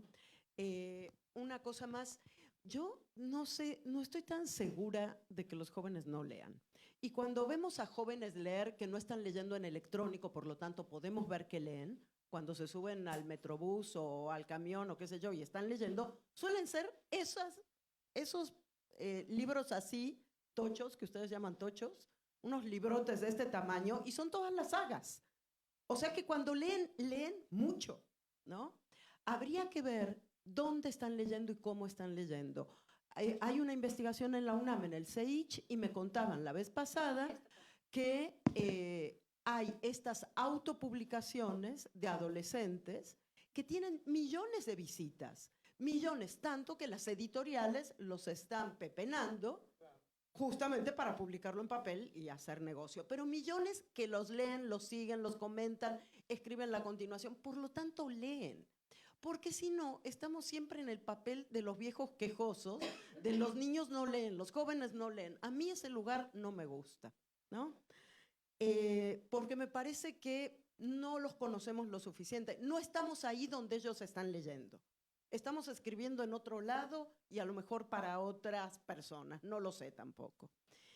Y lo último tiene que ver con que hemos hablado, es verdad que contamos historias, y lo dice muy bien Ricardo Piglia, somos una sociedad que habla y narra permanentemente, ¿no? Y él dice, te subes al camión y escuchas historias, vas al mercado y escuchas historias. Hemos hablado de narrativa y narrativas, pero no hemos hablado de poesía, que es uno de los primeros caminos a través de los cuales las niñas y los niños llegan a la literatura. Y es también uno de los principales lenguajes de la adolescencia. No importa cuán electrónica sea y tecnológica sea la adolescencia, hay poca gente que no escriba versos, ¿no? Entonces, me parece que ahí también, y voy con lo que decía Ana, que es el tema de la lengua. Bueno, lo han dicho todos, pero tiene que ver con la lengua. Un poema difícilmente lo conviertes en novela gráfica o en cómic. Hay otro proceso, hay otra valoración del ritmo, de la metáfora, del símbolo. Creo que también tenemos que pensar en poesía para niños y jóvenes cuando, ya que vamos a meter las mesas siempre, ya metamos también la poesía, ¿no? Y creo que eso es todo. No me voy a meter ahora con el tema de género, pero luego lo platicamos. Muchísimas gracias por la mesa. Gracias. Bueno, o sea, me sumo a las felicitaciones de la mesa, ha estado súper interesante. Yo nada más quiero comentar algo que me sorprende que no se haya dicho, lo mencionó hace ratito la persona que está hasta el frente sobre cómo vas a querer que tus hijos lean si tú no lees, ¿no? Pero me hizo pensar en la ecología lectora y también recuerdo el libro de Las palabras de Sartre que decía que cuando veía la librería de su abuelo sentía que de alguna manera sentía misteriosamente que el destino de la familia dependía de eso. Entonces yo creo que hay una ecología lectora, o sea, yo muchas veces libros los leí porque mencionaba algo que me interesaba y mi papá llegaba con ese libro y me lo ponía ahí, ¿no? Y ahí lo dejaba y muchos libros los leí muchísimo tiempo después. En la casa había libros de Salgari, de Asimov, de ciencia, mis hermanos leían. Yo la primera biblioteca que me compré fue porque a un amigo le interesaba mucho la biología y compramos la enciclopedia de la vida animal. Entonces te vas contagiando y te va interesando lo que ves y te vas, o sea, y a lo mejor muchas cosas las lees hasta mucho tiempo después, pero hay una ecología lectora. Entonces, vas a las librerías con tus hijos, te ven leer a ti y les interesa un libro y si les interesa lo compras, ¿no? Si puedes comprarlo, claro, porque después están carísimos, pero se lo compras y a lo mejor lo va a leer y a lo mejor no, pero ahí lo tiene y se vuelve un objeto con el que hay cierta familiaridad, pero aparte cierto afecto. El libro se convierte en algo que, yo tengo una sobrina que los agarra y los huele. O sea, lo primero que hace es olerlos. Entonces, también creo que esa parte ecológica, ecosistémica del libro es fundamental para que leamos los niños y los adultos.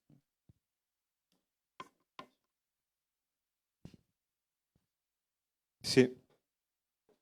Bueno, voy a intentar contestar brevemente por orden. Con respecto al cerebro lector, efectivamente este es un problema que ha preocupado mucho desde que aparecieron las nuevas tecnologías de información y comunicación y que ha suscitado muchísimas investigaciones para ver si hay algún cambio en el cerebro desde el punto de vista de la comprensión, desde el punto de vista cognitivo, si se lee en impreso o se lee en digital. Y bueno, la primera cuestión es que, como pasa con todas las tecnologías, cuando aparecen, la primera forma de la edición digital o de la lectura digital ha sido siempre una imitación de lo impreso, con lo cual, cuando el lector cambia de un soporte a otro, en realidad lo que hace es utilizar un dispositivo intermediario para leer lo mismo que leía antes impreso, pero con la misma forma, porque al final es un PDF o es una representación muy similar a la que contemplaba anteriormente la que está leyendo en digital. Otra cuestión son las fórmulas más avanzadas de lo digital en la cual nosotros hablamos de escritura nativamente digital, que es la que utiliza la tecnología para hacer ya representaciones que no tienen nada que ver con el referente impreso, pero esa tiene poca lectura. Es decir, la lectura digital que abunda es la lectura más imitativa que la lectura innovadora. E incluso en ese sentido sigue siendo necesario, lo hablábamos en otra Málaga, que haya una alfabetización digital también. Es decir, el nativo digital no existe y el uso del dispositivo, el uso de los programas para poder desarrollar esa lectura, el uso de los programas para interactuar con la lectura requieren de una formación, igual que hemos tenido una formación tradicional, hace falta también una formación digital. Y cuando se reciba formación digital, entonces es cuando podremos comparar si existen cambios o no existen cambios. Mientras tanto, estamos hablando de entornos muy distintos que todavía no son comparables desde un punto de vista objetivo, es decir, sí desde un punto de vista subjetivo. Respecto a la no lectura, yo creo que me he expresado mal. Los jóvenes leen muchísimo y en la estadística son los que más leen.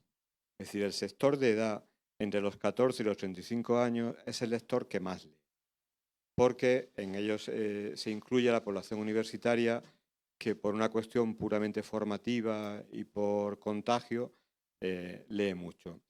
Lo que yo explicaba es que entre los que no leen, cada vez es más importante los que dicen que no leen no porque no tengan tiempo, sino porque no les interesa leer. Pero el lector joven lee mucho. Yo creo que no he sido suficientemente claro cuando he puesto este aspecto, pero el lector joven lee mucho de muy diferentes maneras, puesto en una lectura muy versátil, pero lee mucho. Y luego, con respecto a tu pregunta, y ya con esto acabo, yo creo que la lectura se transmite por contagio. Es decir, que la forma más inmediata de lectura es lo que comentábamos antes, ver a los padres leer y luego ver libros alrededor tuyo. Yo en una intervención hace poco decía, la mejor manera de que la gente lea es poner libros por la calle. Digo, yo creo que eso al final impregna, ¿no?, la necesidad de ver qué es eso que hay ahí y de aproximarse a él. En una investigación que se publicó hace poco por la Fundación Telefónica hace 2 años, que se llama, está además en abierto, ¿Cómo leemos en la sociedad digital? Ahí, por ejemplo, era testimonio de mucha gente que leía y muchos de ellos habían leído porque en su casa habían visto libros. Y eso les había suscitado la curiosidad, pero eso es fundamental. Claro, cuando nos introducimos en un entorno digital, esto se complica mucho, porque ahí ya no ven nada.